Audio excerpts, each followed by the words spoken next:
ਵਾਹਿਗੁਰੂ।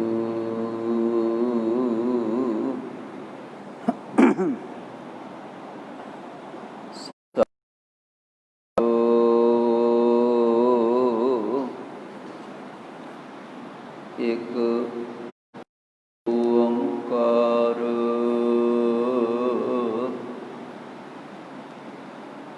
ਸਤਿਗੁਰ ਪ੍ਰਸਾਦ।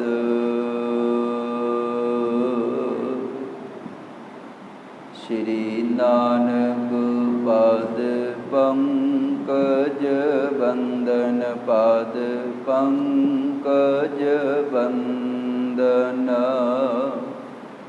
ਸਿਮਰੋ ਅੰਗਦ ਦੁਖ ਨਿਕੰਦਨ।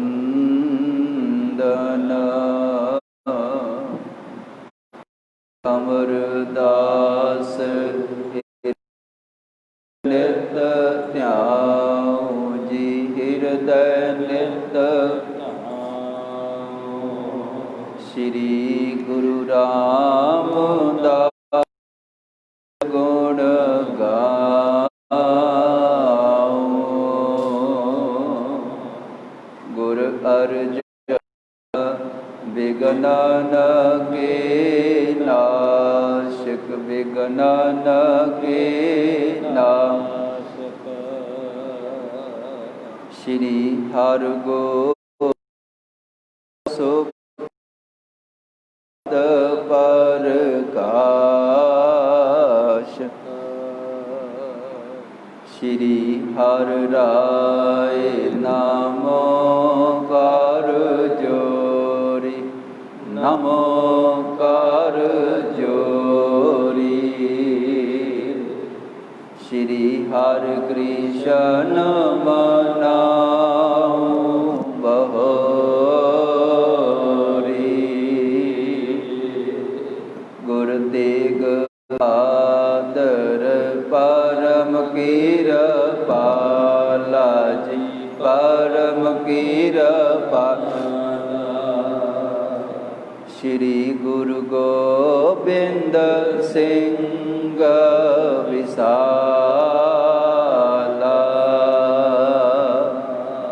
ਤਰੁ ਤਰਾ ਤਰ ਪੁਨ ਪੁਨ ਸੀਸਾ ਜੀ, ਪੁਨ ਪੁਨ ਸੀਸਾ। ਬੰਦੋਂ ਬਾਰ ਬਾਰ ਜਗਦੀਸ਼ਾ।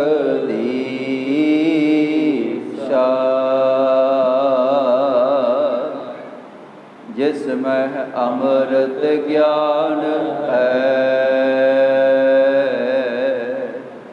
ਮਾਨੁਖ ਭਗਤ ਬੈਰਾਗ। ਸ਼੍ਰੀ ਗੁਰੂ ਗ੍ਰੰਥ ਸਾਹਿਬ ਉਦਤ ਬੰਦਾਂ ਕਰ ਅਨਰਾਗ। ਏਕ ਓੰਕਾਰ ਸਤਿਗੁਰੂ, ਤਿਹ ਪ੍ਰਸਾਦ ਸਚ ਹੋਇ। ਵਾਹਿਗੁਰੂ ਜੀ ਕੀ ਫਤਿਹ ਹੈ। ਵਿਘਨ ਵਿਨਾਸ਼ਨ ਸੋਇ।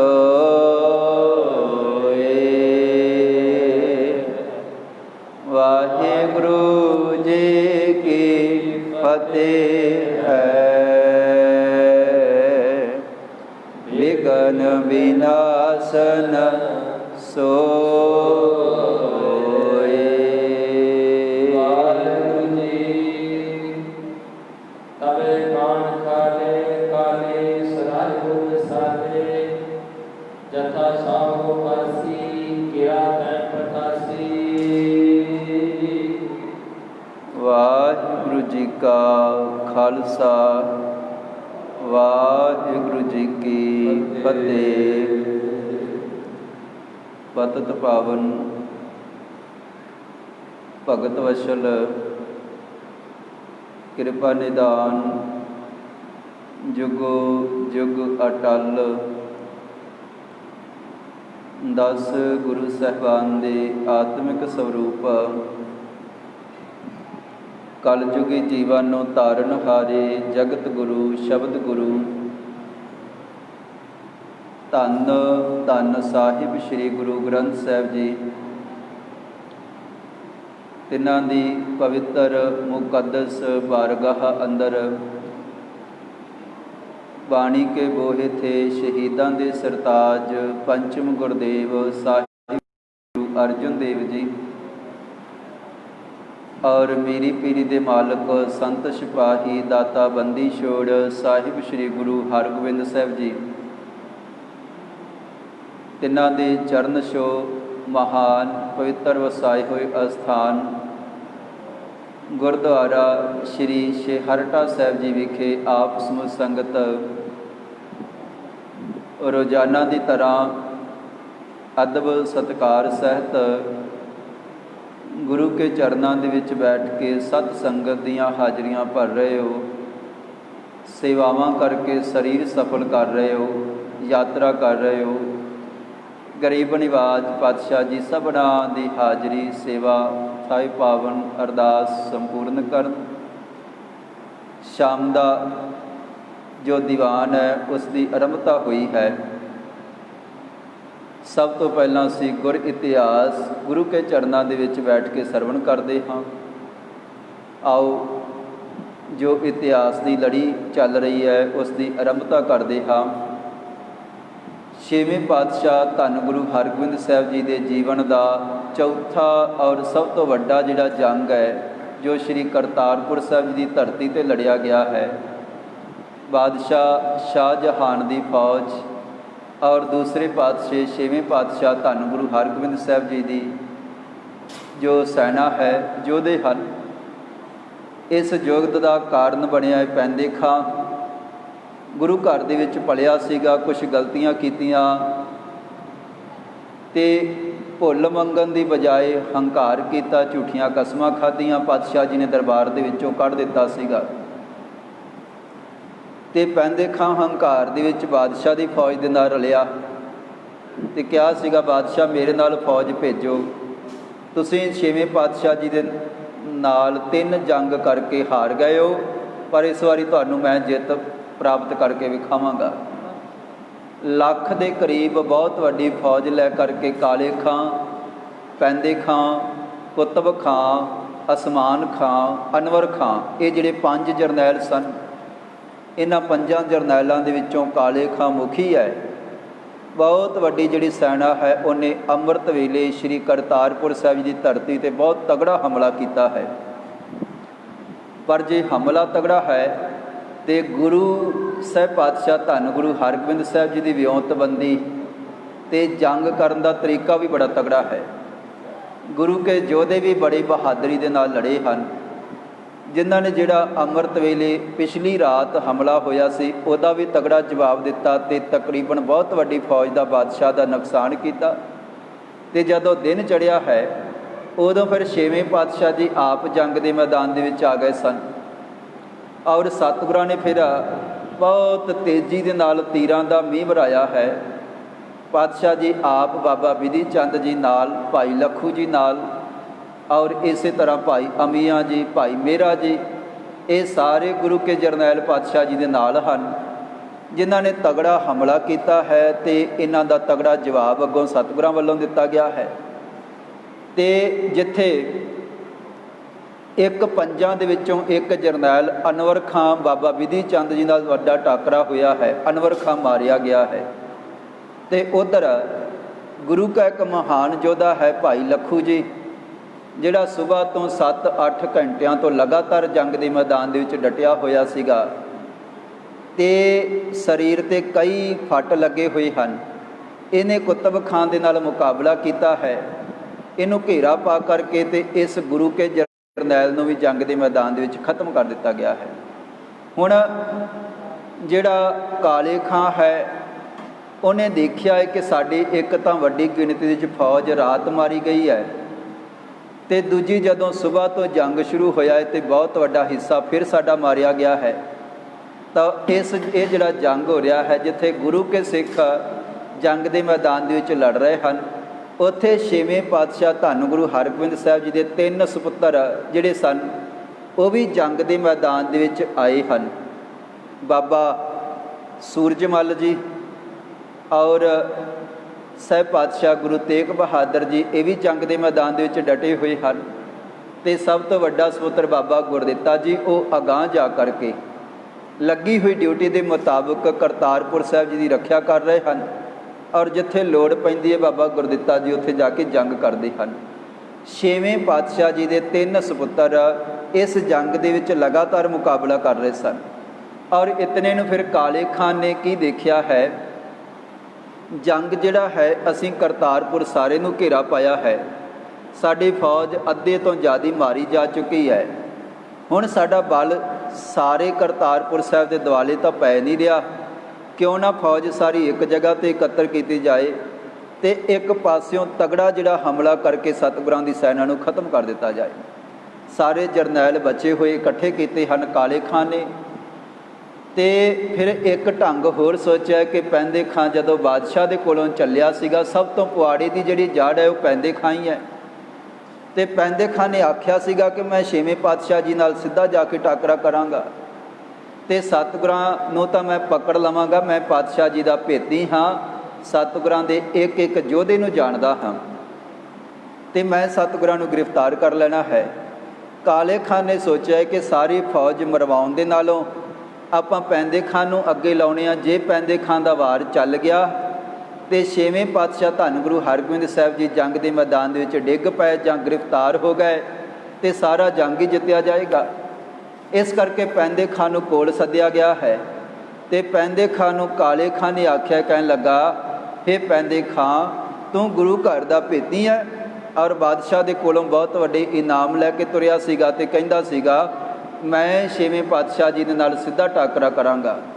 ਸਤਿਗੁਰੂ ਜੀ ਜੰਗ ਦੇ ਮੈਦਾਨ ਦੇ ਵਿੱਚ ਹਨ ਅਤੇ ਜਾ ਪੈਂਦੇ ਖਾਂ, ਤੇਰੇ ਨਾਲ ਦਲ ਤੋਰਦੇ ਹਾਂ ਅਤੇ ਛੇਵੇਂ ਪਾਤਸ਼ਾਹ ਜੀ ਨਾਲ ਸਿੱਧਾ ਟਾਕਰਾ ਕਰ। ਕਾਲੇ ਖਾਂ ਦਾ ਹੁਕਮ ਹੋਇਆ ਹੈ। ਪੈਂਦੇ ਖਾਂ ਜਿਹੜਾ ਹੈ ਉਹ ਸੁਣ ਕੇ ਅਤੇ ਬੜਾ ਖੁਸ਼ ਹੋਇਆ ਹੈ। ਇੱਕ ਵਾਰੀ ਤਾਂ ਜੈਸੇ ਨੇ ਸਿੱਧਾ ਹੀ ਜਾ ਕਰਕੇ ਛੇਵੇਂ ਪਾਤਸ਼ਾਹ ਜੀ ਦੇ ਉੱਪਰ ਜਿੱਤ ਪ੍ਰਾਪਤ ਕਰ ਲੈਣੀ ਹੋਵੇ, ਬੜਾ ਖੁਸ਼ ਹੋਇਆ ਹੈ। ਕਹਿਣ ਲੱਗਾ, ਮੈਂ ਤਾਂ ਉਡੀਕ ਰਿਹਾ ਸੀਗਾ ਕਿ ਛੇਵੇਂ ਪਾਤਸ਼ਾਹ ਜੀ ਨਾਲ ਮੇਰਾ ਮੁਕਾਬਲਾ ਹੋਵੇ। ਇਹ ਪੈਂਦੇ ਖਾਂ ਖੁਸ਼ ਹੋਇਆ। ਕਾਲੇ ਖਾਂ ਨੇ ਆਖਿਆ, ਜਾ ਕਰਕੇ ਛੇਵੇਂ ਪਾਤਸ਼ਾਹ ਧੰਨ ਗੁਰੂ ਹਰਗੋਬਿੰਦ ਸਾਹਿਬ ਜੀ ਨਾਲ ਮੁਕਾਬਲਾ ਕਰ। ਪੈਂਦੇ ਖਾਨ ਅਤੇ ਕਾਲੇ ਖਾਨ ਦੀ ਜਿਸ ਤਰ੍ਹਾਂ ਗੱਲਬਾਤ ਹੋ ਰਹੀ ਹੈ, ਛੇਵੇਂ ਪਾਤਸ਼ਾਹ ਧੰਨ ਗੁਰੂ ਹਰਗੋਬਿੰਦ ਸਾਹਿਬ ਜੀ ਸਾਹਮਣੇ ਡਟੇ ਹੋਏ ਹਨ ਅਤੇ ਸਤਿਗੁਰਾਂ ਨੇ ਵੀ ਆਪਣੇ ਯੋਧਿਆਂ ਨੂੰ ਇਕੱਠਿਆਂ ਕਰਕੇ ਅਤੇ ਇੱਕ ਪਾਸੇ ਇਕੱਠਿਆਂ ਆਵਾਜ਼ ਮਾਰ ਲਈ ਹੈ ਕਿ ਜੇ ਬਾਦਸ਼ਾਹ ਦੀ ਸਾਰੀ ਫੌਜ ਇੱਕ ਜਗ੍ਹਾ 'ਤੇ ਇਕੱਤਰ ਹੋ ਗਈ ਹੈ ਅਤੇ ਤੁਸੀਂ ਵੀ ਇੱਧਰ ਆ ਜਾਓ। ਗੁਰੂ ਕੇ ਯੋਧੇ ਵੀ ਇਕੱਠੇ ਹੋ ਗਏ ਹਨ, ਬਾਬਾ ਬਿਧੀ ਚੰਦ ਜੀ ਵਰਗੇ ਔਰ ਬਾਕੀ ਯੋਧੇ ਸੈਨਾਪਤੀ, ਇੱਧਰ ਕਾਲੇ ਖਾਨ ਦੇ ਸੈਨਾਪਤੀ ਇਕੱਤਰ ਹੋਏ ਹਨ। ਜੰਗ ਕੁਝ ਕੁ ਸਮੇਂ ਵਾਸਤੇ ਰੁਕਿਆ ਹੈ। ਹੁਣ ਪੈਂਦੇ ਖਾਨ ਨੂੰ ਜਿਸ ਤਰ੍ਹਾਂ ਤਿਆਰ ਕਰਕੇ ਛੇਵੇਂ ਪਾਤਸ਼ਾਹ ਜੀ ਨਾਲ ਲੜਨ ਵਾਸਤੇ ਭੇਜਿਆ ਜਾਂਦਾ ਹੈ, ਪੈਂਦੇ ਖਾਨ ਜਿਵੇਂ ਤੁਰ ਰਿਹਾ ਹੈ ਅਤੇ ਜਿਸ ਤਰ੍ਹਾਂ ਦੀ ਕਾਲੇ ਖਾਨ ਦੇ ਨਾਲ ਵਿਚਾਰ ਹੋ ਰਹੀ ਹੈ, ਆਓ ਇੱਥੋਂ ਜਿਹੜੀ ਲੜੀ ਹੈ ਇਤਿਹਾਸ ਦੀ ਅੱਗੇ ਸਰਵਣ ਕਰਦੇ ਹਾਂ। ਇੱਕ ਵਾਰੀ ਅਦਬ ਸਤਿਕਾਰ ਸਹਿਤ ਫਤਿਹ ਦੀ ਸਾਂਝ ਕਰੋ ਜੀ। ਵਾਹਿਗੁਰੂ ਜੀ ਕਾ ਖਾਲਸਾ, ਵਾਹਿਗੁਰੂ ਜੀ ਕੀ ਫਤਿਹ।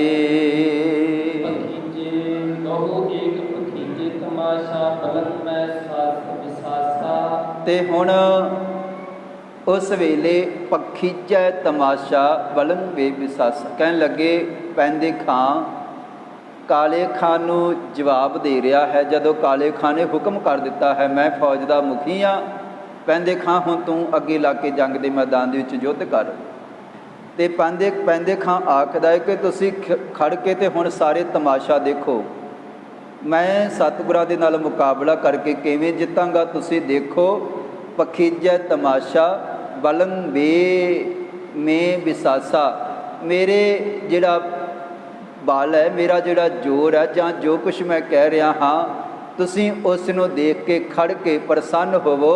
ਜੰਗ ਦੇ ਮੈਦਾਨ ਦੇ ਵਿੱਚ ਬਸ ਤੱਕੋ ਜੀ, ਨਹੀਂ ਸੰਸ ਕੀਜੇ ਕਹਿ ਮੈਂ ਭਤੀਜੈ। ਅਤੇ ਕਿਸੇ ਤਰ੍ਹਾਂ ਦਾ ਮੇਰੇ ਬਲ 'ਤੇ ਸ਼ੰਕਾ ਨਹੀਂ ਕਰਨਾ। ਮੈਂ ਜੋ ਕਹਿ ਰਿਹਾ ਹਾਂ ਕਿ ਜਿੰਨਾ ਮੇਰੇ ਵਿੱਚ ਬਲ ਹੈ। ਦੇਖੋ ਪੈਂਦੇ ਖਾਂ ਹੰਕਾਰ ਦੇ ਵਿੱਚ ਬੋਲ ਰਿਹਾ ਹੈ।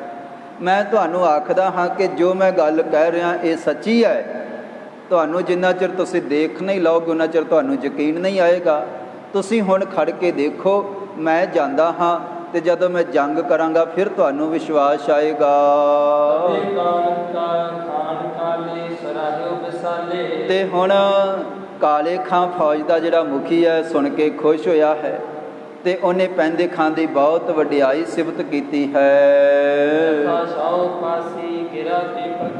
ਕਹਿਣ ਲੱਗੇ ਪੈਂਦੇ ਖਾਂ ਅਸੀਂ ਵੀ ਇਹੋ ਹੀ ਕਹਿ ਰਹੇ ਹਾਂ ਕਿ ਬਾਦਸ਼ਾਹ ਦੇ ਕੋਲ ਤੋਂ ਬੜਾ ਵੱਡਾ ਵਿਸ਼ਵਾਸ ਦਵਾਇਆ ਸੀਗਾ ਕਿ ਮੈਂ ਪਾਤਸ਼ਾਹ ਜੀ ਨੂੰ ਖਤਮ ਕਰ ਲੈਣਾ ਹੈ, ਮੈਂ ਸਤਿਗੁਰਾਂ ਜੀ ਨੂੰ ਪਕੜ ਲੈਣਾ। ਮੈਂ ਬੜੇ ਦਾ ਪੇਚ ਜਾਣਦਾ ਹਾਂ ਤੇ ਛੇਵੇਂ ਪਾਤਸ਼ਾਹ ਜੀ ਤੇ ਮੈਂ ਇਕੱਠੇ ਅਭਿਆਸ ਕਰਦੇ ਰਹੇ ਹਾਂ।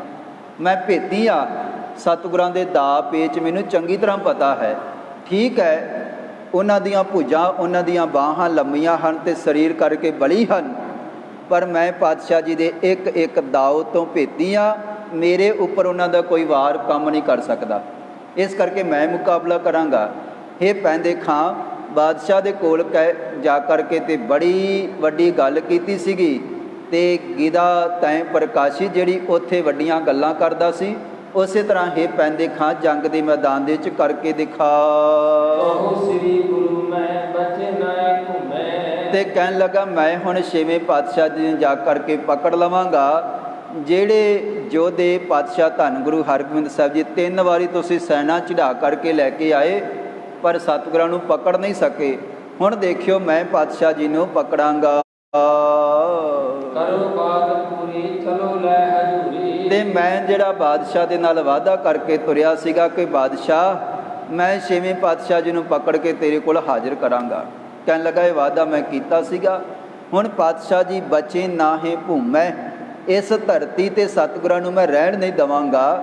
ਤੇ ਕਹਿਣ ਲੱਗੇ ਕਿ ਕਰੋ ਬਾਤ ਪੂਰੀ, ਮੈਂ ਸਾਰੀ ਗੱਲ ਆਪਣੀ ਹੁਣ ਪੂਰੀ ਕਰਾਂਗਾ, ਵਾਅਦਾ ਕੀਤਾ ਸੀਗਾ। ਚਲੋ ਲੈ ਹਜ਼ੂਰੀ। ਮੈਂ ਲੈ ਕਰਕੇ ਛੇਵੇਂ ਪਾਤਸ਼ਾਹ ਜੀ ਨੂੰ ਬਾਦਸ਼ਾਹ ਦੀ ਹਜ਼ੂਰੀ ਦੇ ਵਿੱਚ ਬਾਦਸ਼ਾਹ ਦੇ ਦਰਬਾਰ ਦੇ ਵਿੱਚ ਜਾ ਕਰਕੇ ਪੇਸ਼ ਕਰਾਂਗਾ।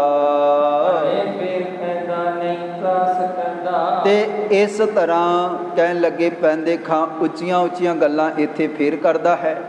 ਨਹੀਂ ਤਰਾਸ ਕਹਿੰਦਾ, ਕਹਿਣ ਲੱਗਾ ਮੈਨੂੰ ਛੇਵੇਂ ਪਾਤਸ਼ਾਹ ਜੀ ਦਾ ਭੋਰਾ ਵੀ ਡਰ ਨਹੀਂ ਹੈ। ਜਥੇ ਜਾਓ ਆਗੇ ਗੁਰੂ ਜੰਗ ਲਾਗੇ। ਤੇ ਕਹਿਣ ਲੱਗਾ ਜਦੋਂ ਮੈਂ ਅੱਗੇ ਜਾਵਾਂਗਾ, ਪੈਂਦੇ ਖਾਂ ਕਹਿਣ ਲੱਗਾ ਕਿ ਗੁਰੂ ਜੰਗ ਲੱਗੇ ਤੇ ਛੇਵੇਂ ਪਾਤਸ਼ਾਹ ਧੰਨ ਗੁਰੂ ਹਰਗੋਬਿੰਦ ਸਾਹਿਬ ਜੀ ਨਾਲ ਮੇਰਾ ਵੱਡਾ ਘਮਸਾਨ ਦਾ ਜੰਗ ਮਚੇਗਾ।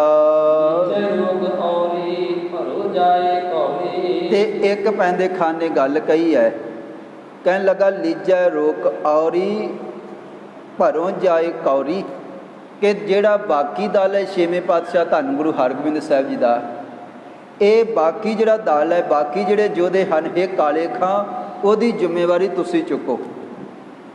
ਬਾਬਾ ਬਿਧੀ ਚੰਦ ਜੀ, ਭਾਈ ਅਮੀਆਂ ਜੀ, ਭਾਈ ਮੇਹਰਾ ਜੀ, ਹੋਰ ਜਿਹੜੇ ਗੁਰੂ ਕੇ ਜਰਨੈਲ ਹਨ, ਇਹਨਾਂ ਦੀ ਜ਼ਿੰਮੇਵਾਰੀ ਤੁਹਾਡੀ ਰਹੀ। ਛੇਵੇਂ ਪਾਤਸ਼ਾਹ ਧੰਨ ਗੁਰੂ ਹਰਗੋਬਿੰਦ ਸਾਹਿਬ ਜੀ ਨਾਲ ਮੁਕਾਬਲਾ ਮੈਂ ਕਰਾਂਗਾ, ਇਹ ਮੇਰੇ 'ਤੇ ਛੱਡ ਦਿਓ। ਤੇ ਪੈਂਦੇ ਖਾਨ ਨੇ ਇਸ ਤਰ੍ਹਾਂ ਗੱਲ ਕਹੀ ਹੈ। ਕਹਿਣ ਲੱਗਾ ਕਿ ਜਪੈ ਲੀਜੈ ਰੋਕ ਔਰੀ ਭਰੋਂ ਜਾਏ ਕੌਰੀ, ਬਾਕੀਆਂ ਨੂੰ ਤੁਸੀਂ ਰੋਕ ਕੇ ਰੱਖੋ, ਪਾਤਸ਼ਾਹ ਜੀ ਨੂੰ ਜਾ ਕਰਕੇ ਮੈਂ ਘੇਰ ਲਵਾਂਗਾ, ਪਕੜ ਲਵਾਂਗਾ। ਦਿਖਾਵੋ ਤਮਾਸ਼ਾ ਜੋ ਬੰਤਮ ਪ੍ਰਗਾਸਾ। ਤੇ ਕਹਿਣ ਲੱਗਾ ਮੈਂ ਤੁਹਾਨੂੰ ਬਹੁਤ ਵੱਡਾ ਜੰਗ ਦਾ ਇੱਕ ਐਸਾ ਸੋਹਣਾ ਦ੍ਰਿਸ਼, ਇੱਕ ਬੜਾ ਸੁੰਦਰ ਤਮਾਸ਼ਾ ਦਿਖਾਵਾਂਗਾ।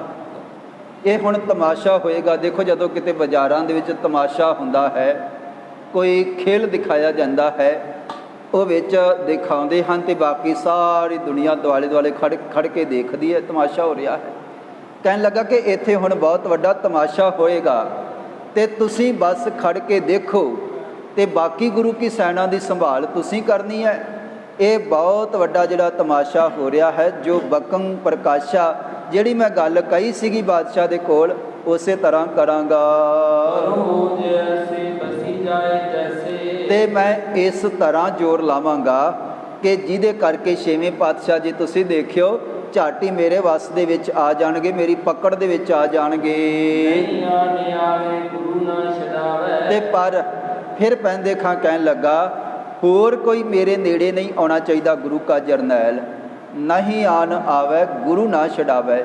ਮੈਂ ਇੱਕ ਵਾਰੀ ਤਾਂ ਪਕੜ ਲਵਾਂਗਾ, ਪਰ ਇਹ ਨਾ ਹੋਵੇ ਕਿ ਗੁਰੂ ਕੇ ਬਾਕੀ ਯੋਧੇ ਆ ਕਰਕੇ ਤੇ ਫਿਰ ਮੇਰੇ ਉੱਤੇ ਹਮਲਾ ਕਰਕੇ ਤੇ ਛਡਾ ਕੇ ਲੈ ਜਾਣ। ਇਹ ਤਾਂ ਜ਼ਿੰਮੇਵਾਰੀ ਫਿਰ ਤੁਹਾਡੀ ਬਣਦੀ ਹੈ। ਸਤਿਗੁਰਾਂ ਨੂੰ ਪਕੜਨਾ ਮੇਰਾ ਕੰਮ ਹੈ, ਪਾਤਸ਼ਾਹ ਜੀ ਨੂੰ ਗ੍ਰਿਫਤਾਰ ਕਰਨਾ, ਬਾਕੀ ਸੈਨਾ ਨੂੰ ਰੋਕ ਕੇ ਰੱਖਣਾ ਇਹ ਤੁਹਾਡਾ ਕੰਮ ਹੈ। ਬਨੋ ਸਾਵਧਾਨਾ ਦ੍ਰਿੜ੍ਹ ਜੰਗ ਧਾਨਾ। ਤੇ ਇਸ ਕਰਕੇ ਹੁਣ ਸਾਵਧਾਨ ਹੋ ਜਾਓ ਸਾਰੀ ਸੈਨਾ, ਤੇ ਦ੍ਰਿੜ੍ਹ ਜੰਗ ਥਾਨਾ। ਸਾਹਮਣੇ ਜੰਗ ਦਾ ਮੈਦਾਨ ਦੇਖੋ ਔਰ ਉਹਦੇ ਵਾਲੇ ਪਾਸੇ ਅੱਖੀਆਂ ਟਿਕਾ ਲਓ ਤੇ ਬੜੇ ਸਾਵਧਾਨ ਹੋ ਕੇ ਖੜੋ। ਸੁਣੀ ਖਾਨ ਕਾਲੇ ਜੋ ਬੀਰੰ ਰਸਾਲੇ। ਤੇ ਕਾਲੇ ਖਾਨ ਨੇ ਪੈਂਦੇ ਖਾਨ ਦੀ ਸਾਰੀ ਗੱਲ ਸੁਣੀ ਹੈ ਤੇ ਬੜਾ ਜਿਹੜਾ ਬਲੀ ਪੈਂਦੇ ਖਾਨ ਆਪਣੇ ਆਪ ਨੂੰ ਸੂਰਮਾ ਗਿਣਦਾ ਹੈ। ਇਸ ਮਹਾਨ ਵੱਡੇ ਯੋਧੇ ਦਾ ਸਾਰਾ ਢੰਗ ਤਰੀਕਾ ਉਹਨਾਂ ਨੇ ਜਾਣਿਆ ਹੈ। ਤੇ ਕੁਝ ਕੁ ਜਰਨੈਲ ਪੈਂਦੇ ਖਾਨ ਦੇ ਨਾਲ ਤੋਰੇ ਗਏ, ਕੁਝ ਕੁ ਸਾਥੀ ਉਹਨਾਂ ਨੂੰ ਵੱਖ ਕੀਤਾ ਗਿਆ। ਯੋਧੇ ਬ੍ਰਿੰਦ ਕੀਨੇ, ਬਾਕੀ ਵੱਡਾ ਜਿਹੜਾ ਦਲ ਹੈ ਉਹਦੇ ਨਾਲੋਂ ਕੁਝ ਕੁ ਸਾਥੀ ਪੈਂਦੇ ਖਾਨ ਵਾਸਤੇ ਤਿਆਰ ਕੀਤੇ ਹਨ। ਤੇ ਉਹਨਾਂ ਨੂੰ ਵੱਖ ਕਰਕੇ ਕਾਲੇ ਖਾਂ ਫੌਜ ਦਾ ਮੁਖੀ ਕਹਿਣ ਲੱਗਾ ਹੈ ਕਿ ਪੈਂਦੇ ਖਾਂ ਚੱਲਿਆ ਹੈ ਤੇ ਭਾਈ ਤੁਹਾਡਾ ਵੀ ਨਾਲ ਪੈਂਦੇ ਖਾਨ ਦੇ ਬਹੁਤ ਵੱਡੀ ਜ਼ਿੰਮੇਵਾਰੀ ਹੈ। ਕਹਿਣ ਲੱਗਾ ਕਿ ਤੁਸੀਂ ਪੈਂਦੇ ਖਾਨ ਦੇ ਕੋਲ ਰਹਿਣਾ ਹੈ। ਸਭੀ ਕੋ ਸੁਣਾਈ ਕਿ ਅਬੈ ਪੈਂਦ ਜਾਈ, ਕਿ ਹੁਣੇ ਹੀ ਪੈਂਦੇ ਖਾਨ ਤੇਜ਼ੀ ਦੇ ਨਾਲ ਜਾ ਕਰਕੇ ਹਮਲਾ ਕਰੇਗਾ ਤੇ ਤੁਸੀਂ ਪੈਂਦੇ ਖਾਨ ਦੇ ਸਹਾਈ ਬਣਨਾ ਹੈ ਤੇ ਹਮੇਸ਼ਾ ਸੁਚੇਤ ਹੋ ਕੇ ਤਾਕ ਦੇ ਵਿੱਚ ਰਹਿਣਾ ਹੈ। ਜਦੋਂ ਕੋਈ ਛੇਵੇਂ ਪਾਤਸ਼ਾਹ ਜੀ ਤੇ ਪੈਂਦੇ ਖਾਨ ਦੇ ਵਿੱਚ ਆਏਗਾ ਉਸੇ ਵੇਲੇ ਉਹਨੂੰ ਹਮਲਾ ਕਰਕੇ ਪਿਛਾਂਹ ਕਰ ਦੇਣਾ ਹੈ। ਤੇ ਸਤਿਗੁਰਾਂ ਦੇ ਬਾਕੀ ਜਿੰਨੇ ਵੀ ਜਰਨੈਲ ਹਨ ਉਹਨਾਂ ਨੂੰ ਰੋਕ ਕੇ ਰੱਖਣਾ ਹੈ। ਛੇਵੇਂ ਪਾਤਸ਼ਾਹ ਜੀ ਦੇ ਕੋਲ ਤੇ ਪੈਂਦੇ ਖਾਨ ਦੇ ਕੋਲ ਹੋਰ ਕੋਈ ਜਰਨੈਲ ਨਹੀਂ ਆਉਣਾ ਚਾਹੀਦਾ।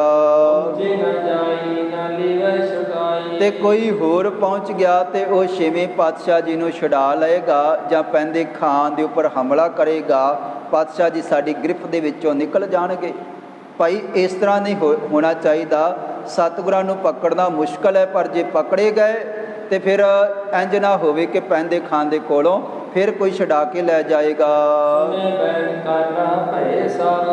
ਤੇ ਕਾਲੇ ਖਾਂ ਦੀਆਂ ਗੱਲਾਂ ਸੁਣ ਕੇ ਹੁਕਮ ਦੇ ਵਿੱਚ ਸਾਰੇ ਜਿਹੜੇ ਬਾਕੀ ਪੈਂਦੇ ਖਾਨ ਦੇ ਨਾਲ ਤਿਆਰ ਕੀਤੇ ਹੋਏ ਜਰਨੈਲ ਉਹ ਸਾਵਧਾਨ ਹੋ ਗਏ ਹਨ, ਬੜੇ ਸੁਚੇਤ ਹੋ ਗਏ ਹਨ।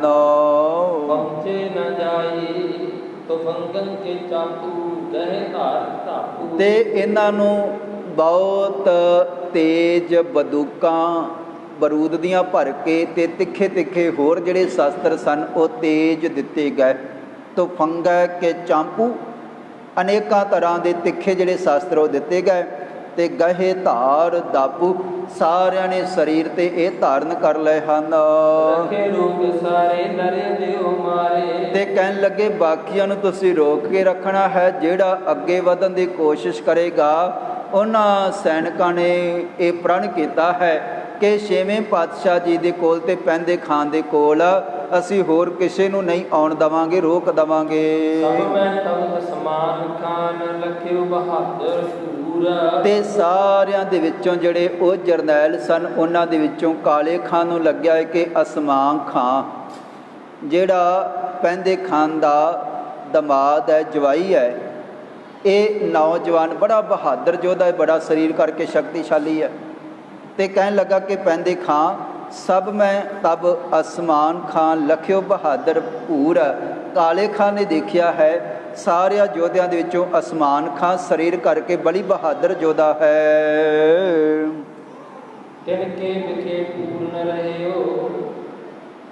ਕਰਿਓ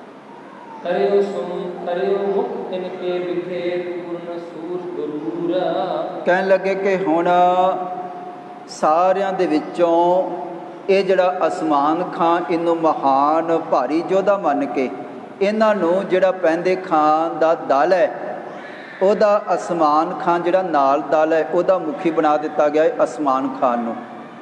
ਔਰ ਹੁਣ ਇੱਥੇ ਕਹਿਣ ਲੱਗੇ ਕਰਿਓ ਮੁਖੇ ਤਿੰਨ ਕੇ ਵਿਖੇ ਪੂਰਨ ਸੂਰ ਕਰੂਰ। ਜਿਹੜਾ ਅਸਮਾਨ ਖਾਨ ਹੈ ਉਹਨੂੰ ਵੀ ਆਪਣੇ ਸਰੀਰ ਦੇ ਉੱਪਰ ਬਹੁਤ ਵੱਡਾ ਮਾਣ ਹੈ, ਮੈਂ ਬੜਾ ਬਹਾਦਰ ਯੋਧਾ ਹਾਂ। ਇਹ ਜਿਹੜਾ ਭਾਰੀ ਬਲ ਵਾਲਾ ਅਸਮਾਨ ਖਾਨ ਹੈ ਇਹਨੂੰ ਨਾਲ ਤਿਆਰ ਕੀਤਾ ਗਿਆ ਹੈ। ਤੇ ਹੁਣ ਸਾਰਾ ਦਲ ਇਹ ਤਿਆਰ ਕਰ ਦਿੱਤਾ ਗਿਆ ਹੈ, ਇੱਕ ਵੱਡਾ ਦਲ ਬੰਨ੍ਹ ਦਿੱਤਾ ਗਿਆ ਹੈ। ਇੱਕ ਉਸ ਵੇਲੇ ਟੋਲਾ ਬਿਲਕੁਲ ਤਿਆਰ ਹੋ ਗਿਆ ਹੈ, ਜਿਨ੍ਹਾਂ ਨੇ ਜਾ ਕਰਕੇ ਛੇਵੇਂ ਪਾਤਸ਼ਾਹ ਜੀ ਦੇ ਉੱਪਰ ਤਗੜਾ ਹਮਲਾ ਕਰਨਾ ਹੈ।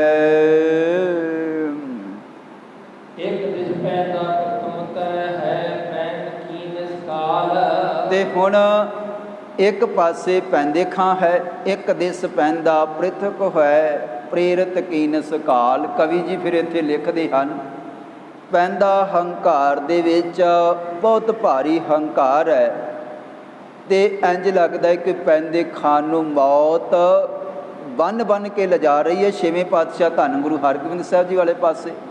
ਇਹ ਕਾਲ ਦਾ ਪ੍ਰੇਰਿਆ ਹੋਇਆ ਹੰਕਾਰ ਜਿਹੜਾ ਹੈ, ਹੰਕਾਰ ਹੀ ਇਹਦਾ ਮੌਤ ਦਾ ਕਾਰਨ ਬਣ ਗਿਆ ਹੈ। ਇਹਦਾ ਜਿਹੜਾ ਹੰਕਾਰ ਸੀਗਾ ਇਹੀ ਇਹਦੇ ਅੰਤ ਦਾ ਕਾਰਨ ਬਣਿਆ ਪੈਂਦੇ ਖਾਨ ਦਾ। ਮੌਤ ਤੇ ਹੰਕਾਰ ਇਹਦੀ ਮੌਤ ਦਾ ਕਾਰਨ ਬਣਿਆ। ਹੰਕਾਰ ਖਿੱਚ ਖਿੱਚ ਕੇ ਛੇਵੇਂ ਪਾਤਸ਼ਾਹ ਜੀ ਵਾਲੇ ਪਾਸੇ ਪੈਂਦੇ ਖਾਨ ਨੂੰ ਲੈ ਕੇ ਜਾ ਰਿਹਾ ਹੈ।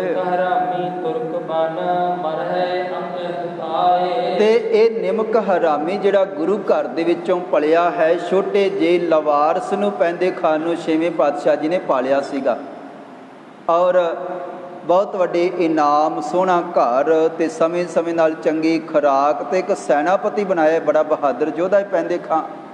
ਤੇ ਗਰੀਬ ਨਿਵਾਜ ਸਤਿਗੁਰਾਂ ਦੇ ਚਰਨਾਂ ਦੇ ਵਿੱਚ ਰਹਿ ਕਰਕੇ, ਜਿੱਥੇ ਪਹਿਲਾਂ ਬਹੁਤ ਵੱਡਾ ਜਸ ਸੀਗਾ, ਮਹਿਮਾ ਸੀਗੀ ਪੈਂਦੇ ਖਾਨ ਦੀ, ਪਰ ਹੁਣ ਹੰਕਾਰ ਦੇ ਵਿੱਚ ਆ ਗਿਆ ਹੈ ਤੇ ਦੁਨੀਆ ਦੇ ਵਿੱਚੋਂ ਪੈਂਦੇ ਖਾਂ ਬਦਨਾਮੀ ਔਰ ਅਪਜਸ ਦੁਨੀਆ ਦੇ ਵਿੱਚੋਂ ਲੈ ਕਰਕੇ, ਹੰਕਾਰ ਦੇ ਕਰਕੇ ਦੁਨੀਆ ਦੇ ਵਿੱਚੋਂ ਜਾਏਗਾ।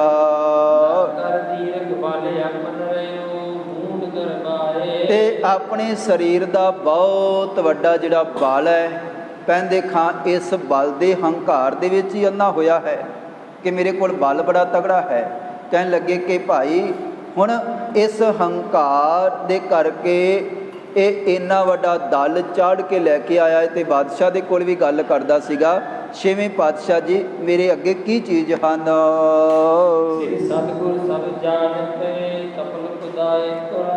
ਇੱਧਰ ਸਾਹਿਬ ਪਾਤਸ਼ਾਹ ਧੰਨ ਗੁਰੂ ਹਰਗੋਬਿੰਦ ਸਾਹਿਬ ਜੀ ਸਾਹਮਣੇ ਦੇਖ ਰਹੇ ਸਨ ਜੰਗ ਦੀ ਸਾਰੀ ਹਲਚਲ ਕੇ ਪੈਂਦੇ ਖਾਂ ਤਿਆਰ ਹੋ ਕੇ ਆ ਰਿਹਾ ਹੈ ਤੇ ਗਰੀਬ ਨਿਵਾਜ ਸਤਿਗੁਰੂ ਜੀ ਸਾਰਾ ਕੁਝ ਜਾਣ ਗਏ। ਸਤਿਗੁਰਾਂ ਨੂੰ ਪਤਾ ਸੀਗਾ ਪੈਂਦੇ ਖਾਂ ਇਸ ਤਰ੍ਹਾਂ ਕਰੇਗਾ।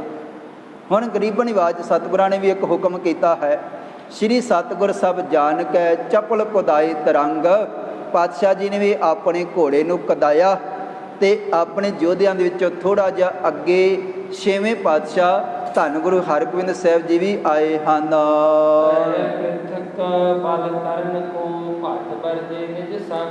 ਤੇ ਸਤਿਗੁਰਾਂ ਨੇ ਵੀ ਆਪਣੇ ਯੋਧਿਆਂ ਨੂੰ ਇਹ ਗੱਲ ਕਹਿ ਦਿੱਤੀ ਹੈ, ਭਏ ਪ੍ਰਥਿਕ। ਕਹਿਣ ਲੱਗੇ ਛੇਵੇਂ ਪਾਤਸ਼ਾਹ ਧੰਨ ਗੁਰੂ ਹਰਗੋਬਿੰਦ ਸਾਹਿਬ ਜੀ ਬਾਕੀ ਸਾਰਿਆਂ ਨਾਲੋਂ ਵੱਖ ਹੋ ਕੇ ਖੜ ਗਏ ਹਨ ਤੇ ਬਚਨ ਕੀਤਾ ਹੈ, ਭੱਟ ਵਰਜੇ ਨਿਜ ਸੰਗ। ਜਿਹੜੇ ਆਪਣੇ ਨਾਲ ਉਹਨਾਂ ਦੇ ਯੋਧੇ ਸਵੇਰ ਤੋਂ ਲੜ ਰਹੇ ਸਨ, ਇੱਕ ਬਹੁਤ ਵੱਡਾ ਦਲ ਸੀਗਾ ਛੇਵੇਂ ਪਾਤਸ਼ਾਹ ਜੀ ਦੇ ਨਾਲ, ਜਿਹੜਾ ਲੰਮੇ ਸਮੇਂ ਤੋਂ ਸਤਿਗੁਰਾਂ ਦੇ ਨਾਲ ਰਹਿ ਕਰਕੇ ਦੁਸ਼ਮਣਾਂ ਦਾ ਮੁਕਾਬਲਾ ਕਰ ਰਿਹਾ ਸੀਗਾ। ਤੇ ਪਾਤਸ਼ਾਹ ਜੀ ਨੇ ਸਾਰਿਆਂ ਨੂੰ ਵਰਜ ਦਿੱਤਾ ਕਿ ਭਾਈ ਹੁਣ ਤੁਸੀਂ ਇੱਥੇ ਹੀ ਰੁਕ ਜਾਓ, ਅਸੀਂ ਇਕੱਲੇ ਥੋੜ੍ਹੇ ਜਿਹੇ ਅੱਗੇ ਜਾਵਾਂਗੇ।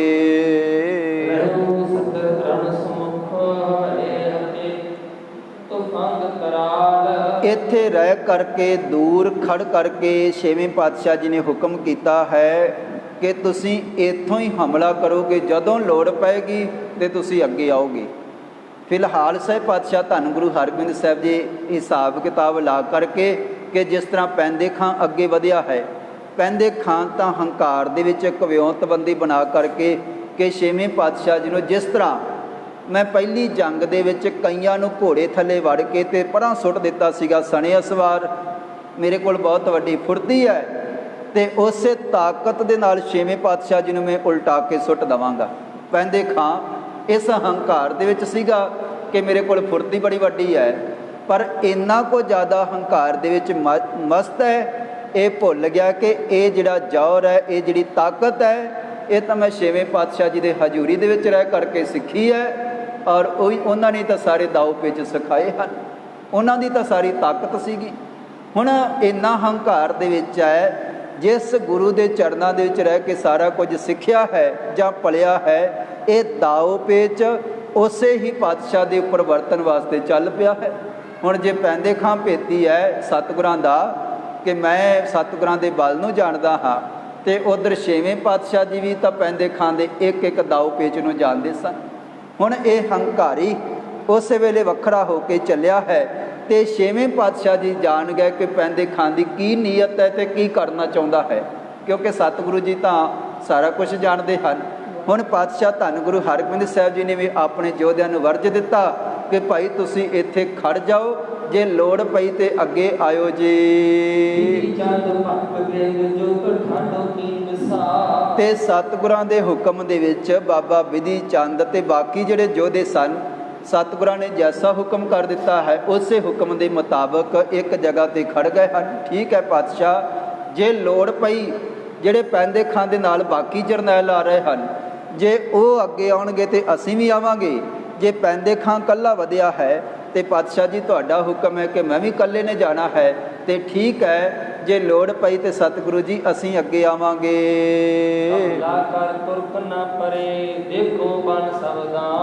ਤੇ ਪਾਤਸ਼ਾਹ ਜੀ ਨੇ ਹੁਕਮ ਕੀਤਾ ਜੇ ਤੁਰਕ ਰਲ ਕੇ ਹਮਲਾ ਕਰਨਗੇ ਉਸ ਹਿਸਾਬ ਦੇ ਨਾਲ ਤੁਸੀਂ ਵੀ ਸਾਵਧਾਨ ਹੋਵੋਗੇ।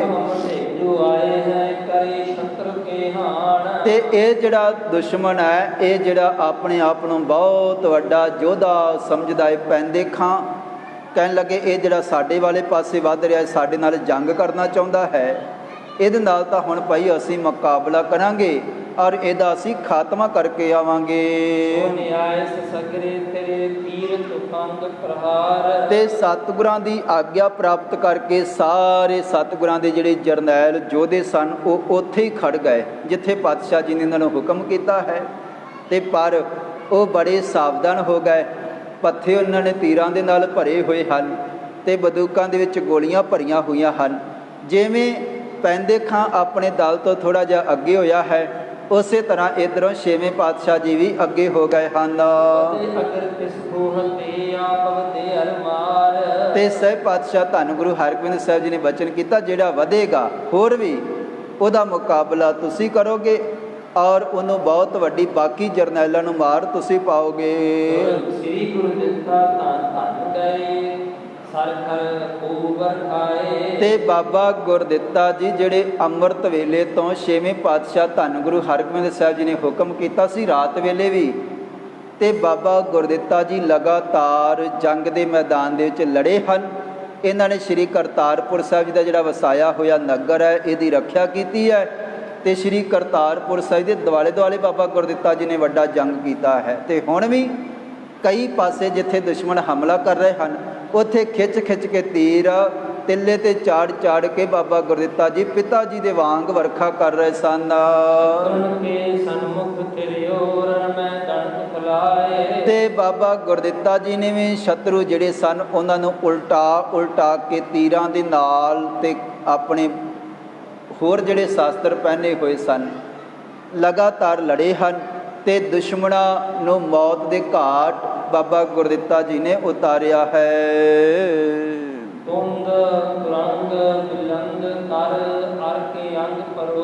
ਤੇ ਕਹਿਣ ਲੱਗੇ ਕਿ ਹੁਣ ਬਾਬਾ ਗੁਰਦਿੱਤਾ ਜੀ ਨੇ ਘੋੜੇ ਤੇ ਚੜ੍ਹ ਕੇ ਤੇ ਲਗਾਤਾਰ ਦੁਸ਼ਮਣਾਂ ਦੀਆਂ ਛਾਤੀਆਂ ਦੇ ਵਿੱਚ ਜਿਹੜੇ ਤੀਰ ਉਹ ਪਰੋਏ ਹਨ। ਇਸ ਜੰਗ ਦੇ ਵਿੱਚ ਬਹੁਤ ਵੱਡਾ ਜਿਹੜਾ ਰੋਲ ਹੈ ਬਾਬਾ ਗੁਰਦਿੱਤਾ ਜੀ ਨੇ ਅਦਾ ਕੀਤਾ ਹੈ।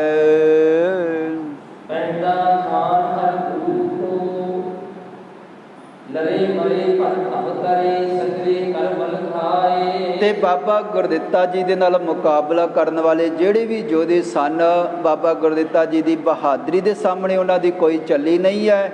ਤੇ ਪਾਪੀ ਹੰਕਾਰੀ ਜਿਹੜੇ ਚੜ੍ਹ ਕੇ ਆਏ ਸਨ ਉਹਨਾਂ ਦਾ ਨਾਸ਼ ਗੁਰੂ ਕੇ ਸਪੁੱਤਰ ਨੇ ਕੀਤਾ ਹੈ।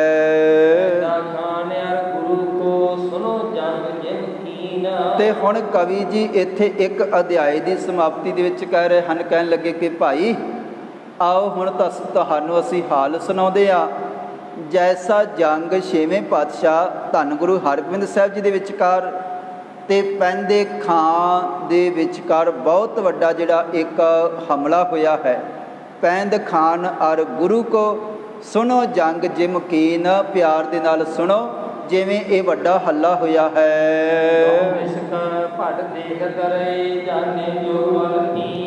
ਤੇ ਦੋਵਾਂ ਦਿਸ਼ਾ ਦੇ ਜਿਹੜੇ ਬਾਕੀ ਸੂਰਮੇ ਸਨ ਉਹ ਇੱਕ ਵਾਰੀ ਪਿੱਛੇ ਪਿੱਛੇ ਖੜ ਗਏ ਸਨ।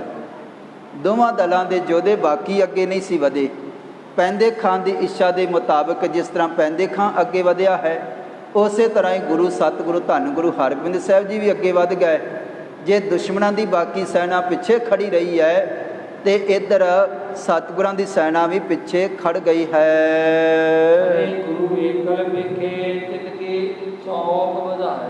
ਹੁਣ ਪੈਂਦੇ ਖਾਂ ਨੇ ਕੀ ਦੇਖਿਆ ਹੈ ਕਿ ਛੇਵੇਂ ਪਾਤਸ਼ਾਹ ਧੰਨ ਗੁਰੂ ਹਰਗੋਬਿੰਦ ਸਾਹਿਬ ਜੀ ਸਾਰੀ ਸੈਨਾ ਦੇ ਨਾਲੋਂ ਵੱਖ ਹੋ ਗਏ ਹਨ। ਪੈਂਦੇ ਖਾਂ ਪਹਿਲਾਂ ਹੀ ਸੋਚ ਰਿਹਾ ਸੀਗਾ ਕਿ ਪੇਚ ਛੇਵੇਂ ਪਾਤਸ਼ਾਹ ਜੀ ਦੇ ਉੱਤੇ ਤਾਂ ਚੱਲ ਜਾਏਗਾ, ਪਰ ਬਾਕੀ ਸੈਨਾ ਦਾ ਪੈਂਦੇ ਖਾਨ ਨੂੰ ਫਿਕਰ ਸੀਗਾ ਕਿ ਜੇ ਉਹਨਾਂ ਨੇ ਹਮਲਾ ਕਰ ਦਿੱਤਾ। ਹੁਣ ਸਤਿਗੁਰੂ ਜੀ ਜਿਵੇਂ ਬਾਕੀ ਦਲ ਨੂੰ ਇੱਕ ਜਗ੍ਹਾ 'ਤੇ ਖਲਿਆਰ ਕੇ ਅੱਗੇ ਆਏ ਹਨ ਤੇ ਪੈਂਦੇ ਖਾਨ ਦੀ ਖੁਸ਼ੀ ਦੀ ਕੋਈ ਹੱਦ ਨਹੀਂ ਰਹੀ ਕਿ ਸਤਿਗੁਰੂ ਜੀ ਇਕੱਲੇ ਹੀ ਅੱਗੇ ਵਧੇ ਹਨ। ਹੁਣ ਸਾਹਿਬ ਪਾਤਸ਼ਾਹ ਧੰਨ ਗੁਰੂ ਹਰਗੋਬਿੰਦ ਸਾਹਿਬ ਜੀ ਨੂੰ ਦੇਖ ਕੇ ਪੈਂਦੇ ਖਾਂ ਬੜਾ ਪ੍ਰਸੰਨ ਹੋਇਆ ਹੈ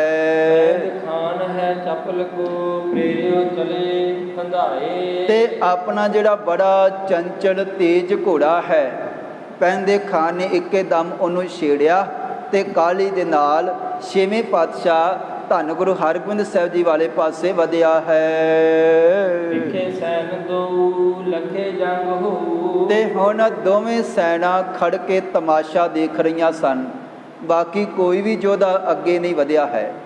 ਕਹਿਣ ਲੱਗੇ ਪਿੱਖੇ ਸੈਨ ਦਊ ਲਖੇ ਜੰਗ ਹੋਊ। ਜਿਸ ਤਰ੍ਹਾਂ ਕੋਈ ਮਦਾਰੀ ਖੇਲ ਦਿਖਾ ਰਿਹਾ ਹੋਵੇ ਤੇ ਸਾਰੇ ਲੋਕ ਇੱਕ ਵਾਰੀ ਚੁੱਪ ਕਰਕੇ ਖੜ ਜਾਂਦੇ ਹਨ। ਬਾਕੀ ਜਿਹੜੀ ਸੈਨਾ ਹੈ ਇੱਕ ਵਾਰੀ ਖੜ ਗਈ ਹੈ। ਛੇਵੇਂ ਪਾਤਸ਼ਾਹ ਧੰਨ ਗੁਰੂ ਹਰਗੋਬਿੰਦ ਸਾਹਿਬ ਜੀ ਤੇ ਪੈਂਦੇ ਖਾਂ ਵਿਚਕਾਰ ਅੱਗੇ ਆ ਗਏ ਹਨ ਤੇ ਦੋਵਾਂ ਪਾਸਿਆਂ ਤੋਂ ਜਿਹੜੇ ਨਗਾਰੇ ਸਨ ਉਹਨਾਂ ਦੇ ਉੱਪਰ ਜ਼ੋਰ ਦੇ ਨਾਲ ਚੋਟ ਲੱਗੀ ਹੈ। ਉੱਚੀ ਸਾਰੀ ਦੂਰੀ ਤੀਰੀ ਚੋਟ ਲਾ ਕਰਕੇ ਨਗਾਰਿਆਂ ਦੀ ਗੂੰਜ ਪੈਦਾ ਹੋਈ ਹੈ ਤੇ ਹੋਰ ਵੀ ਉੱਚੀ ਆਵਾਜ਼ ਵਾਲੇ ਜਿਹੜੇ ਵਾਜੇ ਆਪਣੇ ਆਪਣੇ ਸੂਰਮੇ ਦੇ ਵਿੱਚ ਬਲ ਭਰਨ ਵਾਸਤੇ, ਵੀਰ ਰਸ ਪੈਦਾ ਕਰਨ ਵਾਸਤੇ ਨਗਾਰੇ ਵੱਜੇ ਹਨ। ਤੇ ਇੱਕ ਘੋੜਾ ਜਿਹੜਾ ਪੈਂਦੇ ਖਾਂ ਦੇ ਕੋਲ ਹੈ ਉਹਦਾ ਨਾਮ ਸੀਗਾ ਵਰੋਲਾ। ਇਹ ਘੋੜਾ ਛੇਵੇਂ ਪਾਤਸ਼ਾਹ ਧੰਨ ਗੁਰੂ ਹਰਗੋਬਿੰਦ ਸਾਹਿਬ ਜੀ ਨੇ ਹੀ ਪੈਂਦੇ ਖਾਂ ਨੂੰ ਦਿੱਤਾ ਸੀਗਾ। ਜਦੋਂ ਪੈਂਦੇ ਖਾਂ ਸਤਿਗੁਰਾਂ ਦੀ ਸੈਨਾ ਦੇ ਵਿੱਚ ਸੀਗਾ, ਇਹ ਬੜਾ ਕੀਮਤੀ ਤੇ ਬੜਾ ਤੇਜ਼ ਘੋੜਾ ਸੀਗਾ ਤੇ ਇਹਦੀ ਚੰਚਲਤਾ ਤੇ ਇਹਦੀ ਤੇਜ਼ੀ ਨੂੰ ਦੇਖਦਿਆਂ ਹੋਇਆਂ ਇਸ ਘੋੜੇ ਦਾ ਨਾਮ ਰੱਖਿਆ ਸੀਗਾ ਵਰੋਲਾ। ਕਹਿਣ ਲੱਗੇ ਵਰੋਲਾ ਤਰੰਗੰ ਬੜੇ ਬੇਗ ਸੰਗੰ। ਇਹ ਬੜਾ ਚੁਸਤ ਤੇ ਫੁਰਤੀ ਵਾਲਾ ਘੋੜਾ ਹੈ। ਇਹ ਕਾਲੀ ਦੇ ਨਾਲ ਬਿਜਲੀ ਦੇ ਵਾਂਗ ਅੱਗੇ ਵਧਿਆ ਹੈ। ਬੜੇ ਬੇਗ ਸੰਗੰ ਹੁਤੋ ਕੋਟ ਛੋਟਾ ਟੰਕੀ ਨੇ ਓਟਾ। ਤੇ ਕਹਿਣ ਲੱਗੇ ਕਿ ਹੁਣ ਉਹ ਜਿਹੜਾ ਜੰਗ ਦਾ ਮੈਦਾਨ ਹੈ ਇਹ ਛੋਟਾ ਪੈ ਗਿਆ। ਹੁਤੋ ਕੋਟ ਛੋਟਾ ਪਟੰਕੀਨ ਓਟਾ। ਤੇ ਸਾਰੇ ਭੱਟਾਂ ਨੇ ਇਕੱਠੇ ਹੋ ਕੇ ਤੇ ਜੰਗ ਦੇ ਮੈਦਾਨ ਨੂੰ ਮੱਲਿਆ ਹੋਇਆ ਦੋਨੋਂ ਪਾਸੇ ਖੜੇ ਹਨ ਤੇ ਇੱਧਰ ਘੋੜੇ ਪੈਂਦੇ ਖਾਂ ਦਾ ਤੇਜ਼ੀ ਦੇ ਨਾਲ ਅੱਗੇ ਵਧਿਆ ਹੈ।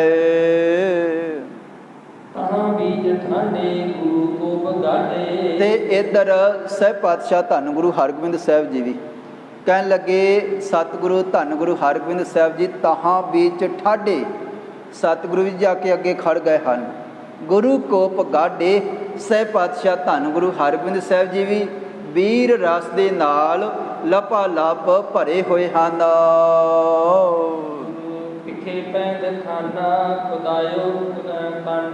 ਤੇ ਪੈਂਦੇ ਖਾਨ ਬੜੇ ਗੁੱਸੇ ਦੇ ਵਿੱਚ ਆ ਕਰਕੇ ਛੇਵੇਂ ਪਾਤਸ਼ਾਹ ਜੀ ਨੇ ਇਕੱਲਿਆਂ ਦੇਖ ਕੇ ਇਹਦਾ ਹੰਕਾਰ ਹੋਰ ਵੀ ਵੱਧ ਗਿਆ ਹੈ।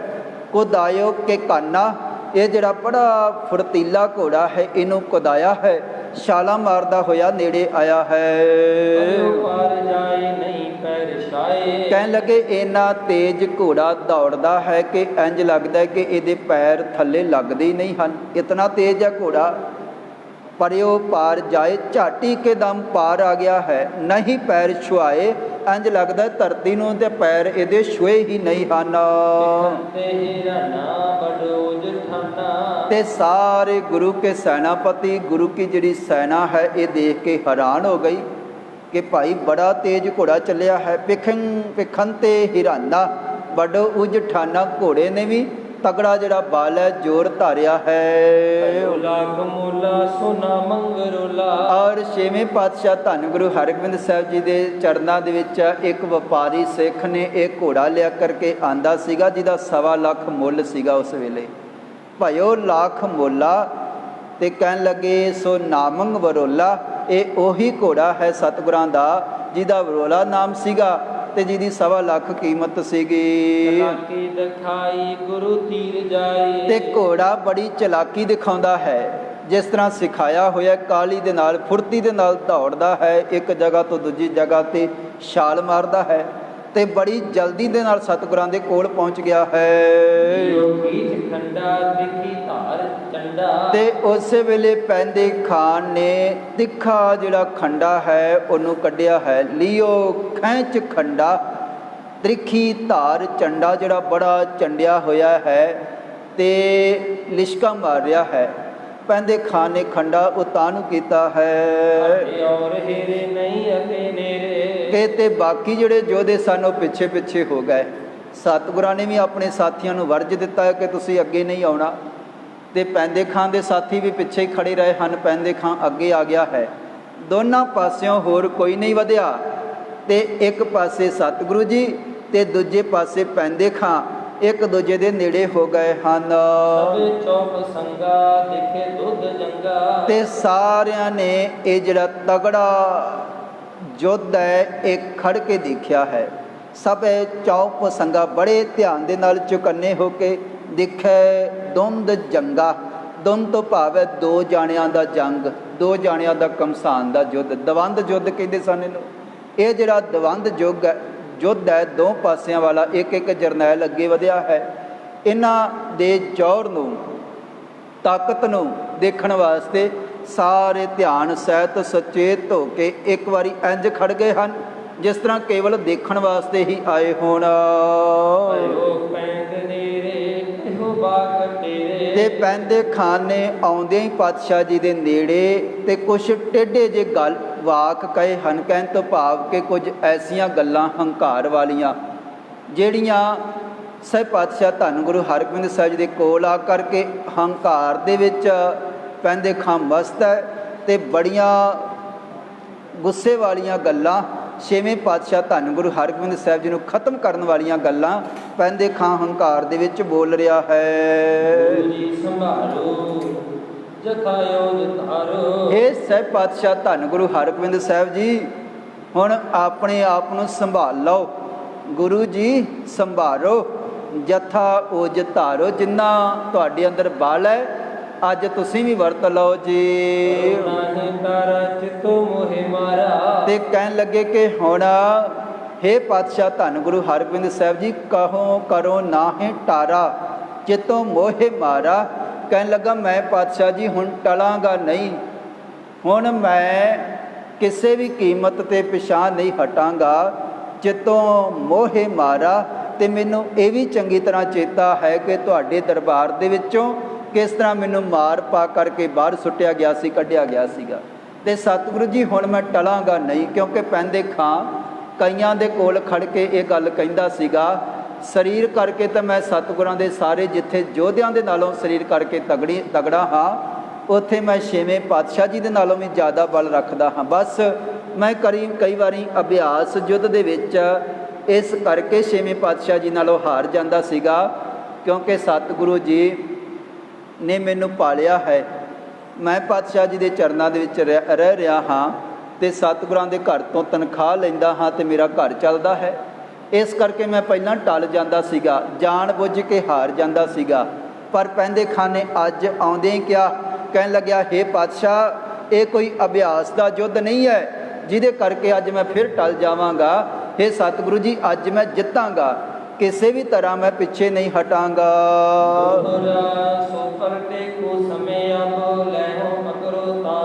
ਅੱਜ ਮੈਂ ਸਾਰਾ ਹਿਸਾਬ ਕਿਤਾਬ ਕਰਾਂਗਾ ਤੇ ਆਪਣਾ ਬਦਲਾ ਲੈ ਕਰਕੇ ਇੱਥੋਂ ਜਾਵਾਂਗਾ। ਤੇ ਹੇ ਸਹਿਬ ਪਾਤਸ਼ਾਹ ਧੰਨ ਗੁਰੂ ਹਰਗੋਬਿੰਦ ਸਾਹਿਬ ਜੀ ਨੂੰ ਬੜੇ ਹੰਕਾਰ ਦੇ ਵਿੱਚ ਇਸ ਤਰ੍ਹਾਂ ਗੱਲਾਂ ਕਹਿ ਰਿਹਾ ਹੈ। ਲੈ ਹੋ ਪਕੜੇ ਤੋਹੇ, ਕਹਿਣ ਲੱਗਾ ਮੈਂ ਪਲਟਾ ਲਵਾਂਗਾ, ਮੈਂ ਬਦਲਾ ਲਵਾਂਗਾ। ਔਰ ਹੇ ਪਾਤਸ਼ਾਹ ਧੰਨ ਗੁਰੂ ਹਰਗੋਬਿੰਦ ਸਾਹਿਬ ਜੀ, ਅੱਜ ਮੈਂ ਤੁਹਾਨੂੰ ਜੰਗ ਦੇ ਮੈਦਾਨ ਦੇ ਵਿੱਚ ਜਿਉਂਦਿਆਂ ਪਕੜਾਂਗਾ। ਤੇ ਸਤਿਗੁਰੂ ਜੀ, ਅੱਜ ਤਾਂ ਮੈਂ ਸ਼ਾਹ ਜਹਾਨ ਦੇ ਕੋਲ ਤੁਹਾਨੂੰ ਲੈ ਕਰਕੇ ਜਾਣਾ ਹੈ। ਮੈਂ ਉੱਥੋਂ ਵਾਅਦਾ ਕਰਕੇ ਚੱਲਿਆ ਸੀਗਾ। ਤੇ ਹੇ ਪਾਤਸ਼ਾਹ ਧੰਨ ਗੁਰੂ ਹਰਗੋਬਿੰਦ ਸਾਹਿਬ ਜੀ, ਅੱਜ ਮੈਂ ਜੰਗ ਦੇ ਮੈਦਾਨ ਦੇ ਵਿੱਚ ਪਿੱਛੇ ਨਹੀਂ ਹਟਾਂਗਾ। ਜੀਵਨ ਤੋਂ ਆਪਣਾ ਚਲੀਏ ਆਗੇ ਹੋਵੇ। ਤੇ ਇੱਕ ਹੇ ਪਾਤਸ਼ਾਹ ਜੀ, ਮੈਂ ਮੌਕਾ ਦਿੰਦਾ ਹਾਂ, ਜੇ ਤੁਸੀਂ ਆਪਣੀ ਫੌਜ ਦਾ ਬਚੇ ਹੋਏ ਯੋਧਿਆਂ ਦਾ ਤੇ ਆਪਣਾ ਜੀਵਨ ਚਾਹੁੰਦੇ ਹੋ, ਇੱਕ ਮੌਕਾ ਦਿੰਦਾ ਹਾਂ। ਜਾਓ ਜੀਵਨ ਚਾਹੋ ਆਪਣਾ, ਚੱਲੀਏ ਆਗੇ ਹੋਏ। ਸਾਡੇ ਨਾਲ ਆਪਣੇ ਆਪ ਹੀ ਅੱਗੇ ਲੱਗ ਕੇ ਚੱਲ ਪਾਓ। ਤੁਹਾਡੀ ਬਚੀ ਹੋਈ ਸੈਨਾ ਵੀ ਬਚ ਜਾਏਗੀ ਤੇ ਤੁਹਾਡਾ ਉੱਥੇ ਜਾ ਕਰਕੇ ਮੈਂ ਸੁਲ੍ਹਾ ਕਰਾ ਦੇਵਾਂਗਾ, ਜੇ ਤੁਸੀਂ ਮੇਰੀ ਈਨ ਮੰਨ ਜਾਓ। ਪੈਂਦੇ ਖਾਂ ਹੰਕਾਰ ਦੇ ਵਿੱਚ ਛੇਵੇਂ ਪਾਤਸ਼ਾਹ ਜੀ ਨੇ ਇਸ ਤਰ੍ਹਾਂ ਬੋਲਿਆ ਹੈ, ਸੰਗ ਮਿਲਾਏ ਕਰ ਖਤਾ ਬਖਸ਼ ਹੈ ਸੋਏ। ਜੇ ਮੇਰੇ ਆਖੇ ਲੱਗ ਜਾਓਗੇ ਤੇ ਬਾਦਸ਼ਾਹ ਦੇ ਨਾਲ ਮੈਂ ਸੁਲ੍ਹਾ ਕਰਾ ਦੇਵਾਂਗਾ। ਪਹਿਲੇ 3 ਜੰਗ ਭਾਵੇਂ ਤੁਸੀਂ ਜਿੱਤੇ ਹੋ, ਪਰ ਅੱਜ ਦਾ ਜੰਗ ਤੁਹਾਡੇ ਕੋਲੋਂ ਜਿੱਤਿਆ ਨਹੀਂ ਜਾਣਾ। ਹਾਰ ਮੰਨ ਲਓ ਤੇ ਮੈਂ ਤੁਹਾਡੀ ਸੁਲ੍ਹਾ ਵੀ ਕਰਾ ਦੇਵਾਂਗਾ। ਤੇ ਨਹੀਂ ਤਾਂ ਫਿਰ ਆਪਣਾ ਆਪ ਹੁਣ ਬਚਾ ਲਿਓ ਤੇ ਜਿੰਨਾ ਵੀ ਜ਼ੋਰ ਹੈ ਉਹ ਧਾਰਨ ਕਰ ਲਵੋ ਜੀ।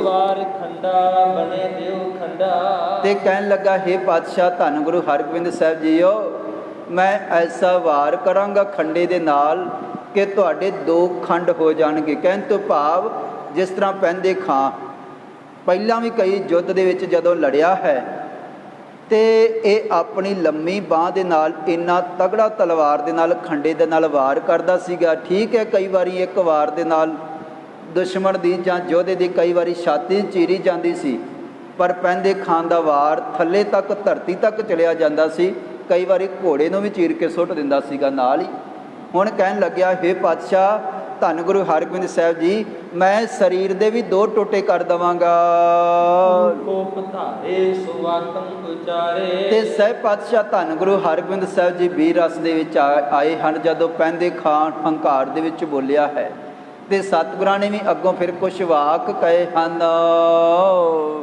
ਜੋ ਗੀਤੀ ਸੋ ਤਰਾਸੇ ਤਕੇ ਸਾਹ ਪਾਸੇ। ਹੇ ਪੈਂਦੇ ਖਾਂ, ਜਿਹੜਾ ਕਾਇਰ ਹੋਵੇ, ਜਿਹੜਾ ਡਰਪੋਕ ਹੋਵੇ, ਉਹ ਈਨ ਮੰਨਦਾ ਹੈ, ਉਹ ਬਾਦਸ਼ਾਹ ਦੀ ਓਟ ਲੈਂਦਾ ਹੈ, ਉਹ ਬਾਦਸ਼ਾਹ ਦੀ ਸ਼ਰਨ ਦੇ ਵਿੱਚ ਜਾਂਦਾ ਹੈ।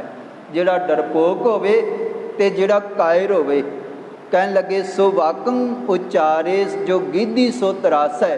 ਸਹਿਬ ਪਾਤਸ਼ਾਹ ਧੰਨ ਗੁਰੂ ਹਰਗੋਬਿੰਦ ਸਾਹਿਬ ਜੀ ਨੇ ਵਾਕ ਉਚਾਰੇ ਹਨ ਕਿ ਬਾਦਸ਼ਾਹ ਦਾ ਆਸਰਾ ਤੂੰ ਲਿਆ ਹੈ, ਬਾਦਸ਼ਾਹ ਦੀ ਸ਼ਰਨ ਦੇ ਵਿੱਚ ਤੂੰ ਗਿਆ ਹੈ।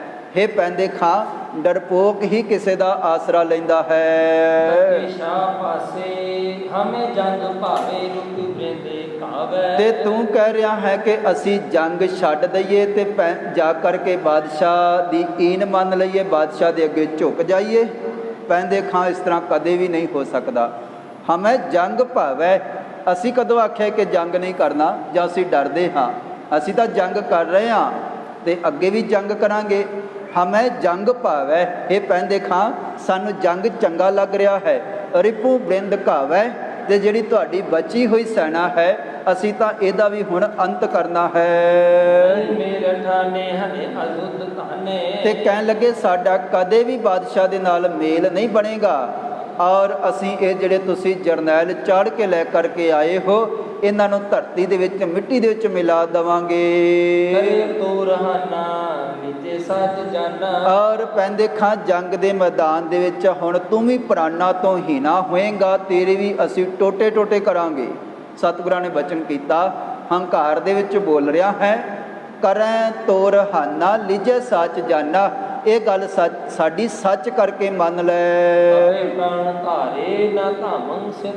ਤੇ ਜਿਹੜੇ ਤੇਰੇ ਸਾਹ ਹੁਣ ਚੱਲ ਰਹੇ ਹਨ, ਜਿਹੜੇ ਤੇਰੇ ਸਵਾਸ ਚੱਲ ਰਹੇ ਹਨ, ਅਬੈ ਪ੍ਰਾਨ ਧਾਰੈ, ਅਜੇ ਸਾਹ ਤੇਰੇ ਚੱਲ ਰਹੇ ਹਨ। ਸੋ ਨਾ ਧਾਵੰ ਸਧਾਰੈ। ਪਰ ਅੱਜ ਤੂੰ ਜਿਉਂਦਾ ਹੋਇਆ ਸਵਾਸਾਂ ਦੇ ਸਮੇਤ ਆਪਣੇ ਘਰ ਤੱਕ ਤੇ ਬਾਦਸ਼ਾਹ ਦੇ ਘਰ ਤੱਕ ਨਹੀਂ ਪਹੁੰਚੇਗਾ। ਕਾਲ ਤੁੰਡਾ ਬਣੇ ਰੁੰਡ ਮੁੰਡਾ। ਤੇ ਕਹਿਣ ਲੱਗੇ ਕਾਲ ਆ ਗਿਆ ਹੈ, ਪੈਂਦੇ ਖਾਂ ਤੇਰੀ ਮੌਤ ਆ ਗਈ ਹੈ, ਹੰਕਾਰ ਦਾ ਤੇਰਾ ਸਿਖਰ ਹੋ ਗਿਆ ਹੈ। ਪਰ ਇਹ ਕਾਲ ਤੁੰਡਾ ਬਣੇ ਰੁੰਡ ਮੁੰਡਾ, ਇਹ ਜਿਹੜਾ ਤੇਰਾ ਸਰੀਰ ਹੈ ਨਾ, ਇਹ ਅੰਗਾਂ ਤੋਂ ਹੀਣਾ ਤੁੰਡਾ ਤੇ ਕਹਿਣ ਲੱਗੇ ਸਾਹਿਬ ਪਾਤਸ਼ਾਹ ਧੰਨ ਗੁਰੂ ਹਰਗੋਬਿੰਦ ਸਾਹਿਬ ਜੀ ਮੁੰਡਾ ਹੋ ਜਾਏਗਾ। ਜਿਸ ਤਰ੍ਹਾਂ ਇੱਕ ਰੁੱਖ ਛਾਂਗ ਦਈਦਾ ਹੈ ਤੇ ਉਹ ਕੱਲਾ ਮੁੱਢ ਖੜਿਆ ਰਹਿ ਜਾਂਦਾ ਹੈ, ਇਹ ਪੈਂਦੇ ਖਾਂ ਅੱਜ ਤੇਰੇ ਵੀ ਅੰਗ ਜਿਹੜੇ ਸਰੀਰ ਦੇ ਨਾਲੋਂ ਝਾੜ ਦੇਵਾਂਗੇ।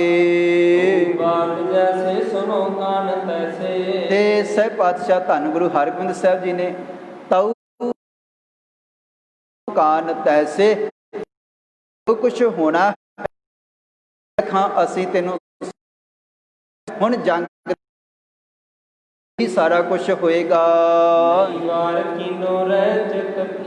ਤੇ ਹੇ ਪੈਂਦੇ ਖਾਂ ਤੂੰ ਸਾਨੂੰ ਕਹਿ ਰਿਹਾ ਹੈ ਕਿ ਵਾਰ ਕਰ ਲਓ। ਪੈਂਦੇ ਖਾਂ ਨੇ ਕਿਉਂਕਿ ਸਤਿਗੁਰਾਂ ਦੇ ਕੋਲ ਆ ਕਰਕੇ ਕਿਹਾ ਹੈ ਕਿ ਪਾਤਸ਼ਾਹ ਜੀ ਜਿੰਨਾ ਵੀ ਬਲ ਹੈ ਧਾਰਨ ਕਰ, ਬਣੀ ਵਾਰ ਵਰਤ ਕੇ ਦੇਖ ਲਓ। ਤੇ ਸਤਿਗੁਰਾਂ ਨੇ ਫਿਰ ਬਚਨ ਕੀਤਾ ਹੈ, ਕਹਿਣ ਲੱਗੇ ਕਿ ਹੇ ਪੈਂਦੇ ਖਾਂ ਨਹੀਂ ਵਾਰ ਕੀਨੋ ਰਹਿ ਚਿੱਤ ਭੀਨੋ। ਜੇ ਪੈਂਦੇ ਖਾਂ ਤੂੰ ਕਿਤੇ ਵਾਰ ਅੱਜ ਨਾ ਕੀਤਾ ਤੇ ਤੇਰਾ ਜਿਹੜਾ ਚਿੱਤ ਹੈ, ਤੇਰੀ ਜਿਹੜੀ ਆਤਮਾ ਨੂੰ ਸ਼ਾਂਤੀ ਨਹੀਂ ਮਿਲਣੀ, ਤੇਰਾ ਚਿੱਤ ਹਮੇਸ਼ਾ ਹੀ ਭਿੱਜਦਾ ਰਹੇਗਾ, ਹਮੇਸ਼ਾ ਹੀ ਚਿੱਤ ਤੇਰਾ ਕਰਲਾਉਂਦਾ ਰਹੇਗਾ। ਜਦੋਂ ਤੇਰੇ ਧੜ ਦੇ ਨਾਲੋਂ ਅੰਗ ਵੱਖਰੇ ਹੋ ਗਏ ਕਿ ਮੈਨੂੰ ਜੰਗ ਦੇ ਮੈਦਾਨ ਦੇ ਵਿੱਚ ਵਾਰ ਕਰਨ ਦਾ ਮੌਕਾ ਨਹੀਂ ਮਿਲਿਆ, ਫਿਰ ਤੇਰੇ ਮਨ ਦੇ ਵਿੱਚ ਇਹ ਵਿਚਾਰ ਆਉਣਾ ਹੈ। ਇਸ ਕਰਕੇ ਤੂੰ ਸਾਨੂੰ ਕਹਿ ਰਿਹਾ ਕਿ ਵਾਰ ਕਰ, ਅਸੀਂ ਤੈਨੂੰ ਮੌਕਾ ਦਿੰਦੇ ਹਾਂ। ਇਹ ਪੈਂਦੇ ਖਾਂ ਕਹਿਣ ਲੱਗੇ ਤੇਰੇ ਚਿੱਤ ਦੇ ਵਿੱਚ ਤੂੰ ਭਿੱਜੇਗਾ, ਕੁਰਲਾਏਂਗਾ, ਰੋਏਂਗਾ ਕਿ ਮੈਨੂੰ ਮੌਕਾ ਨਹੀਂ ਮਿਲਿਆ। ਇਸ ਕਰਕੇ ਪੈਂਦੇ ਖਾਂ ਮੌਕਾ ਤੇਰੇ ਕੋਲ ਹੈ। ਤੇ ਕਹਿਣ ਲੱਗੇ ਤੂੰ ਆਪਣੇ ਆਪ ਨੂੰ ਸਮਝਦਾ ਹੈ ਕਿ ਮੇਰੇ ਵਿੱਚ ਬਹੁਤ ਵੱਡਾ ਬਲ ਹੈ, ਜ਼ੋਰ ਹੈ, ਢੰਗ ਹੈ, ਤਰੀਕਾ ਹੈ, ਮੈਂ ਦਾਉ ਪੇਚ ਬੜੇ ਜਾਣਦਾ ਹਾਂ। ਭਇਓ ਉਹ ਜਬਾਦੰ, ਤੂੰ ਹੰਕਾਰ ਦੇ ਵਿੱਚ ਤੇ ਦਾਉ ਪੇਚਾਂ ਦੇ ਵਿੱਚ ਭਰਿਆ ਹੋਇਆ ਆਪਣੇ ਆਪ ਨੂੰ ਚੁਸਤ ਤੇ ਫੁਰਤ ਸਮਝਦਾ ਹੈ। ਝੁਰੈ ਧਾਰ ਜਾਦੰ, ਜਦੋਂ ਤੂੰ ਧਰਤੀ ਤੇ ਟੋਟੇ ਹੋ ਕੇ ਡਿੱਗਿਆ ਨਾ, ਤੇ ਜਿਹੜੇ ਤੇਰੇ ਸਵਾਸ ਚੱਲ ਰਹੇ ਹੋਣਗੇ ਉਹ ਫਿਰ ਇਸ ਯਾਦ ਦੇ ਵਿੱਚ ਤੂੰ ਝੁਰ ਰਿਹਾ ਹੋਵੇਂਗਾ ਕਿ ਮੈਨੂੰ ਵਾਰ ਕਰਨ ਦਾ ਮੌਕਾ ਨਹੀਂ ਮਿਲਿਆ। ਇਸ ਕਰਕੇ ਹੇ ਪੈਂਦੇ ਖਾਂ ਅਸੀਂ ਤੈਨੂੰ ਮੌਕਾ ਦਿੰਦੇ ਹਾਂ। ਤੇ ਸਾਹਿਬ ਪਾਤਸ਼ਾਹ ਧੰਨ ਗੁਰੂ ਹਰਗੋਬਿੰਦ ਸਾਹਿਬ ਜੀ ਨੇ ਇਸ ਕਰਕੇ ਹੇ ਪੈਂਦੇ ਖਾਂ ਅਸੀਂ ਤੈਨੂੰ ਸੁਣਾਉਂਦੇ ਹਾਂ ਤੇ ਵਾਰ-ਵਾਰ ਆਖਦੇ ਹਾਂ। ਤੇ ਆਪਣੀ ਸੈਨਾ ਦੇ ਵਿੱਚ ਤੇ ਬਾਦਸ਼ਾਹ ਦੇ ਕੋਲ ਖੜ ਕੇ ਤੇ ਬੜੀਆਂ ਉੱਚੀਆਂ ਉੱਚੀਆਂ ਗੱਲਾਂ ਕਰਦਾ ਹੈ, ਮੇਰੇ ਕੋਲ ਬਹੁਤ ਵੱਡਾ ਬਲ ਹੈ। ਪੈਂਦੇ ਖਾਂ ਖਿਆਲ ਕਰਨਾ, ਗੁਰੂ ਘਰ ਦੇ ਵਿੱਚ ਰਹਿੰਦਾ ਹੋਇਆ ਵੀ ਕਈ ਵਾਰੀ ਹੰਕਾਰ ਇਹਨੇ ਕੀਤਾ ਹੈ ਪਹਿਲਾਂ ਵੀ ਕਿ ਮੇਰੇ ਅੰਦਰ ਬਹੁਤ ਵੱਡਾ ਬਲ ਹੈ, ਮੇਰੇ ਵਰਗਾ ਕੋਈ ਯੋਧਾ ਨਹੀਂ ਹੈ। ਤੇ ਕਈ ਵਾਰੀ ਗੁਰੂ ਕੇ ਯੋਧਿਆਂ ਦੇ ਵਿੱਚ ਤੇ ਸੰਗਤ ਵਿੱਚ ਵੀ ਆਖਦਾ ਸੀਗਾ। ਪਹਿਲਾਂ ਵੀ ਪੈਂਦੇ ਖਾਂ ਸਤਿਗੁਰਾਂ ਨੇ ਕਈ ਵਾਰੀ ਸਮਝਾਉਣ ਦਾ ਯਤਨ ਕੀਤਾ ਹੈ, ਪਰ ਇਹ ਮੂਰਖ ਸਮਝਿਆ ਨਹੀਂ ਹੈ। ਪਹਿਲਾਂ ਵੀ ਕਦੇ ਕਦੇ ਹੰਕਾਰ ਦੇ ਵਿੱਚ ਇਸ ਤਰ੍ਹਾਂ ਕਹਿ ਦਿੰਦਾ ਸੀਗਾ, ਮੈਂ ਤਾਂ ਜਾਣ ਬੁੱਝ ਕੇ ਛੇਵੇਂ ਪਾਤਸ਼ਾਹ ਜੀ ਤੋਂ ਹਾਰ ਜਾਂਦਾ।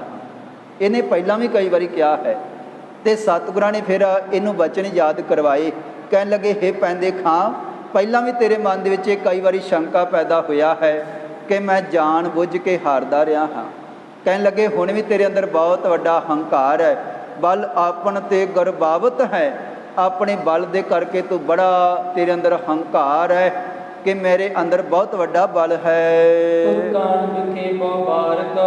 ਤੇ ਤੂੰ ਤੁਰਕਾਂ ਦੇ ਵਿੱਚ ਜਾ ਕਰਕੇ ਕਈ ਵਾਰ ਆਪਣੇ ਬਲ ਦੀਆਂ ਇਸ ਤਰ੍ਹਾਂ ਦੀਆਂ ਗੱਲਾਂ ਕੀਤੀਆਂ ਹਨ। ਤੇ ਕਹਿਣ ਲੱਗੇ ਹੁਣ ਬਲ ਮੋਹੇ ਵੱਡੋ ਗੁਰ ਜਾਏ ਗਹੋ, ਮੇਰਾ ਬਲ ਵੱਡਾ ਹੈ ਤੇ ਗੁਰੂ ਨੂੰ ਜਾ ਕਰਕੇ ਮੈਂ ਪਕੜ ਲੈਣਾ ਹੈ। ਇਸ ਤਰ੍ਹਾਂ ਦੀਆਂ ਤੂੰ ਗੱਲਾਂ ਹੁਣ ਵੀ ਕਰ ਰਿਹਾ ਹੈ। ਤੇ ਇਸ ਕਰਕੇ ਅਸੀਂ ਤੈਨੂੰ ਮੌਕਾ ਦੇ ਰਹੇ ਹਾਂ। ਹੇ ਪੈਂਦੇ ਖਾਂ ਇਸ ਕਰਕੇ ਪਹਿਲਾ ਜਿਹੜਾ ਵਾਰ ਹੈ ਤੂੰ ਕਰ ਲੈ, ਕਿਉਂਕਿ ਤੂੰ ਵਾਰ-ਵਾਰ ਇਸ ਤਰ੍ਹਾਂ ਆਪਣੇ ਜ਼ੋਰ ਦੀਆਂ ਗੱਲਾਂ ਕਰਦਾ ਹੈ। ਤੇ ਸਤਿਗੁਰਾਂ ਨੇ ਦੂਸਰਾ ਬਚਨ ਇਹ ਕੀਤਾ ਹੈ, ਕਹਿਣ ਲੱਗੇ ਬਲ ਆਓ ਬੁੱਧ ਜੋ ਬੱਪ ਬੀਚ ਧਰੋ। ਕਹਿਣ ਲੱਗੇ ਹੇ ਪੈਂਦੇ ਖਾਂ ਕੱਦਾ ਬਲ ਹੀ ਨਾ ਲਾ ਦਵੀਂ, ਕੱਲਾ ਬਲ ਤੇ ਜ਼ੋਰ ਨਾ ਦੇ ਲਵੀਂ, ਕੋਈ ਢੰਗ ਤਰੀਕਾ ਵੀ ਵਰਤ ਲਈ। ਜਿਸ ਤਰ੍ਹਾਂ ਕਹਿੰਦਾ ਕਿ ਮੇਰੇ ਅੰਦਰ ਫੁਰਤੀ ਹੈ, ਚੁਸਤੀ ਹੈ, ਢੰਗ ਹੈ, ਤਰੀਕਾ ਹੈ, ਆਪਣੇ ਦਾਓ ਪੇਚ ਚੰਗੀ ਤਰ੍ਹਾਂ ਵਰਤ ਲਈ। ਬਲ ਦੇ ਨਾਲ ਤੇ ਬੁੱਧ ਦੇ ਨਾਲ ਵਾਰ ਕਰੀ, ਕਿਉਂਕਿ ਮੁੜ ਕੇ ਵਾਰ-ਵਾਰ ਤੈਨੂੰ ਮੌਕਾ ਨਹੀਂ ਮਿਲਣਾ। ਸਤਿਗੁਰਾਂ ਨੇ ਬਚਨ ਕੀਤਾ ਸੀ ਤੈਨੂੰ ਮੌਕਾ ਦੇ ਰਹੇ ਹਾਂ। ਤੇ ਹੇ ਪੈਂਦੇ ਖਾਂ ਚੰਗੀ ਤਰ੍ਹਾਂ ਸੋਚ ਕੇ ਤੇ ਵਿਚਾਰ ਕੇ ਧਿਆਨ ਦੇ ਨਾਲ ਜਿਹੜਾ ਵਾਰ ਹੈ ਉਹ ਤੂੰ ਕਰ ਲੈ। ਚਿਤ ਹੌਸ ਨ ਰੱਖੋ ਆਪਣ ਕੀ। ਤੇ ਕਹਿਣ ਲੱਗੇ ਕਿ ਹੁਣ ਕਿਸੇ ਵੀ ਤਰ੍ਹਾਂ ਦਾ ਮਨ ਦੇ ਵਿੱਚ ਕੋਈ ਸ਼ੰਕਾ ਰਹਿ ਨਾ ਜਾਏ। ਹੇ ਪੈਂਦੇ ਖਾਂ ਚਿਤ ਹੋਸ਼ ਨਾ ਰੱਖੋ ਆਪਣ ਕੀ। ਕਹਿਣ ਲੱਗੇ ਕਿ ਹੁਣ ਮਨ ਦੇ ਵਿੱਚ ਕਿਸੇ ਵੀ ਤਰ੍ਹਾਂ ਦੇ ਵਿਚਾਰ ਤੇਰੇ ਬਾਕੀ ਨਾ ਰਹਿ ਜਾਏ, ਜਿਹਦੇ ਕਰਕੇ ਬਾਅਦ ਵਿੱਚ ਤੂੰ ਝੁਰੇਂਗਾ। ਕਰ ਲਹੋ ਵਿਧੀ ਸਭ ਪਾਪਣਗੇ। ਤੇ ਕਹਿਣ ਲੱਗੇ ਜਿੰਨੇ ਵੀ ਤੇਰੇ ਅੰਦਰ ਪਾਪ ਹਨ, ਹੰਕਾਰ ਹੈ, ਬਹੁਤ ਵੱਡੀਆਂ ਵੱਡੀਆਂ ਗੱਲਾਂ ਕਰ ਰਿਹਾ ਹੈ, ਮੈਂ ਇੰਝ ਕਰਾਂਗਾ, ਮੈਂ ਇੰਝ ਕਰਾਂਗਾ। ਤੇ ਸਾਹਿਬ ਪਾਤਸ਼ਾਹ ਧੰਨ ਗੁਰੂ ਹਰਗੋਬਿੰਦ ਸਾਹਿਬ ਜੀ ਨੇ ਫਿਰ ਬਚਨ ਕੀਤਾ ਹੈ, ਹੇ ਪੈਂਦੇ ਖਾਂ ਸਾਰਾ ਕੁਛ ਵਰਤ ਕੇ ਦੇਖ ਲੈ। ਸੁਣ ਸੁਣ ਵਿਚਾਰਤ ਮੂਡ ਬਲੀ। ਤੇ ਕਹਿਣ ਲੱਗੇ ਹੁਣ ਉਸ ਵੇਲੇ ਸੁਣ ਖਾਨ ਵਿਚਾਰਤ ਮੂਡ ਬਲੀ। ਹੁਣ ਪੈਂਦੇ ਖਾਂ ਸਾਰਾ ਕੁਛ ਛੇਵੇਂ ਪਾਤਸ਼ਾਹ ਧੰਨ ਗੁਰੂ ਹਰਗੋਬਿੰਦ ਸਾਹਿਬ ਜੀ ਦੀਆਂ ਪਹਿਲਾਂ ਟੇਢੀਆਂ ਤੇ ਬੜੀਆਂ ਹੰਕਾਰ ਵਾਲੀਆਂ ਗੱਲਾਂ ਪੈਂਦੇ ਖਾਂ ਨੇ ਕੀਤੀਆਂ ਹਨ। ਤੇ ਕਿਹਾ ਸੀਗਾ ਪੈਂਦੇ ਖਾਂ ਨੇ ਪਾਤਸ਼ਾਹ ਜੀ ਤੁਸੀਂ ਵਾਰ ਕਰ ਲਓ, ਪਰ ਗਰੀਬਨ ਆਵਾਜ਼ ਸਤਿਗੁਰਾਂ ਨੇ ਪੈਂਦੇ ਖਾਂ ਦੀ ਗੱਲ ਸੁਣ ਕੇ ਤੇ ਸਤਿਗੁਰਾਂ ਨੇ ਬਚਨ ਕੀਤਾ। ਕਹਿਣ ਲੱਗੇ ਨਹੀਂ ਪੈਂਦੇ ਖਾਂ ਆਪਣੀ ਵਿਧੀ ਦੇ ਨਾਲ ਤੂੰ ਜਿਹੜਾ ਹੈ ਉਹ ਵੱਡਾ ਵਾਰ ਕਰਕੇ ਪਹਿਲਾਂ ਦੇਖ ਲੈ। ਸਾਹਿਬ ਪਾਤਸ਼ਾਹ ਧੰਨ ਗੁਰੂ ਹਰਗੋਬਿੰਦ ਸਾਹਿਬ ਜੀ ਦਾ ਜਵਾਬ ਪੈਂਦੇ ਖਾਂ ਨੇ ਸੁਣਿਆ ਹੈ। ਅਬ ਸ਼ੋਰ ਤਰੰਗਮ ਘਾਟ ਭਰੀ। ਤੇ ਹੁਣ ਪੈਂਦੇ ਖਾਂ ਕਿਉਂਕਿ ਸਤਿਗੁਰਾਂ ਨੇ ਜਦੋਂ ਮੌਕਾ ਦਿੱਤਾ ਹੈ, ਪੈਂਦੇ ਖਾਂ ਕਾਹਲੀ ਨਾ ਕਰੀ, ਧਿਆਨ ਸਹਿਤ ਸਾਰੇ ਦੇਖ ਰਹੇ ਹਨ। ਹੁਣ ਆਪਣੀ ਬਲ ਤੇ ਬੁੱਧ ਵਰਤ ਕੇ ਵਾਰ ਕਰੀ। ਤੇ ਪੈਂਦੇ ਖਾਂ ਨੇ ਮਨ ਦੇ ਵਿੱਚ ਸੋਚਿਆ ਹੈ ਅਬ ਛੋਰ ਤਰੰਗਮ ਘਾਤ ਭਲੀ। ਮੈਂ ਜੇ ਘੋੜਾ ਛੱਡ ਕੇ ਵਾਰ ਕਰਾਂ ਤਾਂ ਮੇਰਾ ਜਿਹੜਾ ਦਾਓ ਹੈ ਉਹ ਚੰਗਾ ਚੱਲ ਸਕਦਾ ਹੈ। ਕਿਉਂਕਿ ਪੈਂਦੇ ਖਾਂ ਜਿਸ ਤਰ੍ਹਾਂ ਆਪਾਂ ਪਹਿਲਾਂ ਕਈ ਵਾਰੀ ਵਿਚਾਰ ਕਰ ਚੁੱਕੇ ਹਾਂ, ਇਹਦਾ ਵੱਡਾ ਜਿਹੜਾ ਦਾਓ ਇਹ ਸੀਗਾ ਕਿ ਕਾਲੀ ਦੇ ਨਾਲ ਇਹ ਘੋੜੇ ਦੇ ਥੱਲੇ ਵੜ ਜਾਂਦਾ ਸੀਗਾ ਤੇ ਸਵਾਰ ਨੂੰ ਥੱਲੇ ਭੁਆਂਟਣੀ ਦੇ ਕੇ ਸੁੱਟ ਦਿੰਦਾ ਸੀਗਾ। ਹੁਣ ਪੈਂਦੇ ਖਾਂ ਨੇ ਮਨ ਦੇ ਵਿੱਚ ਇਹ ਸੋਚਿਆ ਹੈ ਕਿ ਜੇ ਤਾਂ ਮੈਂ ਘੋੜੇ 'ਤੇ ਰਹਿ ਕਰਕੇ ਵਾਰ ਕਰਾਂਗਾ ਤੇ ਆਮ ਯੋਧਿਆਂ ਦੀ ਤਰ੍ਹਾਂ ਹੀ ਮੇਰਾ ਬਲ ਰਹਿ ਜਾਏਗਾ। ਜੇ ਕਿਤੇ ਮੈਨੂੰ ਇਹ ਮੌਕਾ ਮਿਲ ਜਾਵੇ ਕਿ ਘੋੜਾ ਛੱਡ ਕੇ ਮੈਂ ਕਿਤੇ ਛੇਵੇਂ ਪਾਤਸ਼ਾਹ ਜੀ ਦੇ ਨੇੜੇ ਹੋ ਜਾਵਾਂ ਤੇ ਫਿਰ ਮੇਰਾ ਜਿਹੜਾ ਬਲ ਹੈ ਤੇ ਜਾਂ ਜਿਹੜਾ ਦਾਅ ਉਹ ਚੰਗਾ ਚੱਲ ਸਕਦਾ ਹੈ। ਹੁਣ ਪੈਂਦੇ ਖਾਂ ਸੋਚਦਾ ਹੈ ਅਬ ਛੋਰ ਤਰੰਗਮ ਘਾਤ ਭਲੀ, ਮੈਂ ਘੋੜਾ ਛੱਡ ਦੇਵਾਂ ਤਾਂ ਜਿਹੜਾ ਦਾਅ ਹੈ ਉਹ ਚੰਗਾ ਲੱਗੇਗਾ। ਪਾਇਨ ਸੋ ਨਿਜਵਾਰ ਕਰੋ। ਤੇ ਪੈਦਲ ਚੱਲ ਕੇ ਕਾਹਲੀ ਦੇ ਨਾਲ ਸਤਿਗੁਰਾਂ ਦੇ ਕੋਲ ਜਾ ਕਰਕੇ ਤੇ ਆਪਣਾ ਦਾਓ ਪੇਚ ਮੈਂ ਵਰਤਾਂਗਾ। ਕਿਦੋਂ ਕਰ ਮਾਹੇ ਧਰੋ। ਤੇ ਬੜੀ ਛੇਤੀ ਦੇ ਨਾਲ ਕੋਲ ਜਾ ਕਰਕੇ ਹੋਏ ਤੀਰ ਕਿਦੋਂ ਕਰ ਮਾਹੇ ਧਰੋਂ। ਕਹਿਣ ਲੱਗੇ ਉਸੇ ਤਰ੍ਹਾਂ ਜਾਂ ਤਾਂ ਖੰਡੇ ਨਾਲ ਵੱਡਾ ਵਾਰ ਕਰ ਦੇਵਾਂਗਾ ਤੇ ਸਣੇ ਸਵਾਰਾਂ ਵਾਂਗ ਪਹਿਲਾਂ ਜਿਸ ਤਰ੍ਹਾਂ ਚੀਰਦਾ ਇਸ ਤਰ੍ਹਾਂ ਚੀਰ ਸੁੱਟਾਂਗਾ ਤੇ ਜਾਂ ਫਿਰ ਪਾਤਸ਼ਾਹ ਜੀ ਦਾ ਘੋੜਾ ਹੀ ਡੇਗ ਦੇਵਾਂਗਾ। ਹੁਣ ਮੈਂ ਨੇੜੇ ਜਾਂਦਾ ਹਾਂ, ਇਹ ਜਿਹੜਾ ਮੇਰਾ ਬਲ ਹੈ ਜ਼ਿਆਦਾ ਤਗੜਾ ਹੈ, ਇਸ ਤਰ੍ਹਾਂ ਮੈਂ ਸੌਖਾ ਹੀ ਸਤਿਗੁਰਾਂ ਤੋਂ ਜਿੱਤ ਜਾਵਾਂਗਾ। ਪੈਂਦੇ ਖਾਂ ਨੇ ਇਸ ਤਰ੍ਹਾਂ ਸੋਚਿਆ ਹੈ। ਬਸ ਕੋ ਕਰ ਲੈ ਨਿਜ ਸੈਨ ਬਰੋ। ਤੇ ਕਹਿਣ ਲੱਗਾ ਕਿ ਹੁਣ ਇਸ ਤਰ੍ਹਾਂ ਮੈਂ ਫਿਰ ਬਾਕੀ ਜਿਹੜੀ ਸਾਰੀ ਸੈਨਾ ਹੈ ਉਹ ਤਾਂ ਮੇਰੇ ਜਿਹੜੇ ਬਾਕੀ ਸਾਥੀ ਹਨ ਉਹ ਵਸ ਦੇ ਵਿੱਚ ਕਰ ਲੈਣਗੇ। ਬਸ ਕੋ ਕਰ ਲੈ ਨਿਜ ਸੈਨ ਬਰੋਂ, ਤੇ ਬਾਕੀ ਸਾਰੀ ਸੈਨਾ ਨੂੰ ਬਾਕੀ ਸਾਥੀ ਸੰਭਾਲ ਲੈਣਗੇ। ਛੇਵੇਂ ਪਾਤਸ਼ਾਹ ਜੀ ਨੇ ਇਸ ਤਰ੍ਹਾਂ ਮੈਂ ਜੰਗ ਦੇ ਮੈਦਾਨ ਦੇ ਵਿੱਚ ਡੇਗਾਂਗਾ। ਤੇ ਕਹਿਣ ਲੱਗਾ ਹੁਣ ਬਹੁਤਾ ਸਮਾਂ ਮੈਂ ਇੱਥੇ ਨਾ ਗਵਾਵਾਂ, ਕਾਲੀ ਦੇ ਨਾਲ ਜਾ ਕਰਕੇ ਵੱਡਾ ਆਪਣਾ ਦਾ ਪੇਚ ਚਲਾ ਲਵਾਂ। ਚਿਰੰਕਾਲ ਇਹਾਂ ਅਬ ਹੈ ਨਾ ਥਿਰੋਂ, ਇੱਥੇ ਬਹੁਤਾ ਸਮਾਂ ਮੇਰਾ ਖੜਨਾ ਠੀਕ ਨਹੀਂ ਹੈ ਤੇ ਚੁਸਤੀ ਫੁਰਤੀ ਦੇ ਨਾਲ ਮੈਂ ਵੱਡਾ ਵਾਰ ਕਰਦਾ ਹਾਂ। ਤੇ ਸਾਰੀ ਸੈਨਾ ਦੋਵਾਂ ਪਾਸੇ ਕੁਝ ਸਮਾਂ ਖੜੀ ਰਹੀ ਹੈ, ਕੋਈ ਵੀ ਅੱਗੇ ਨਹੀਂ ਆਇਆ ਹੈ।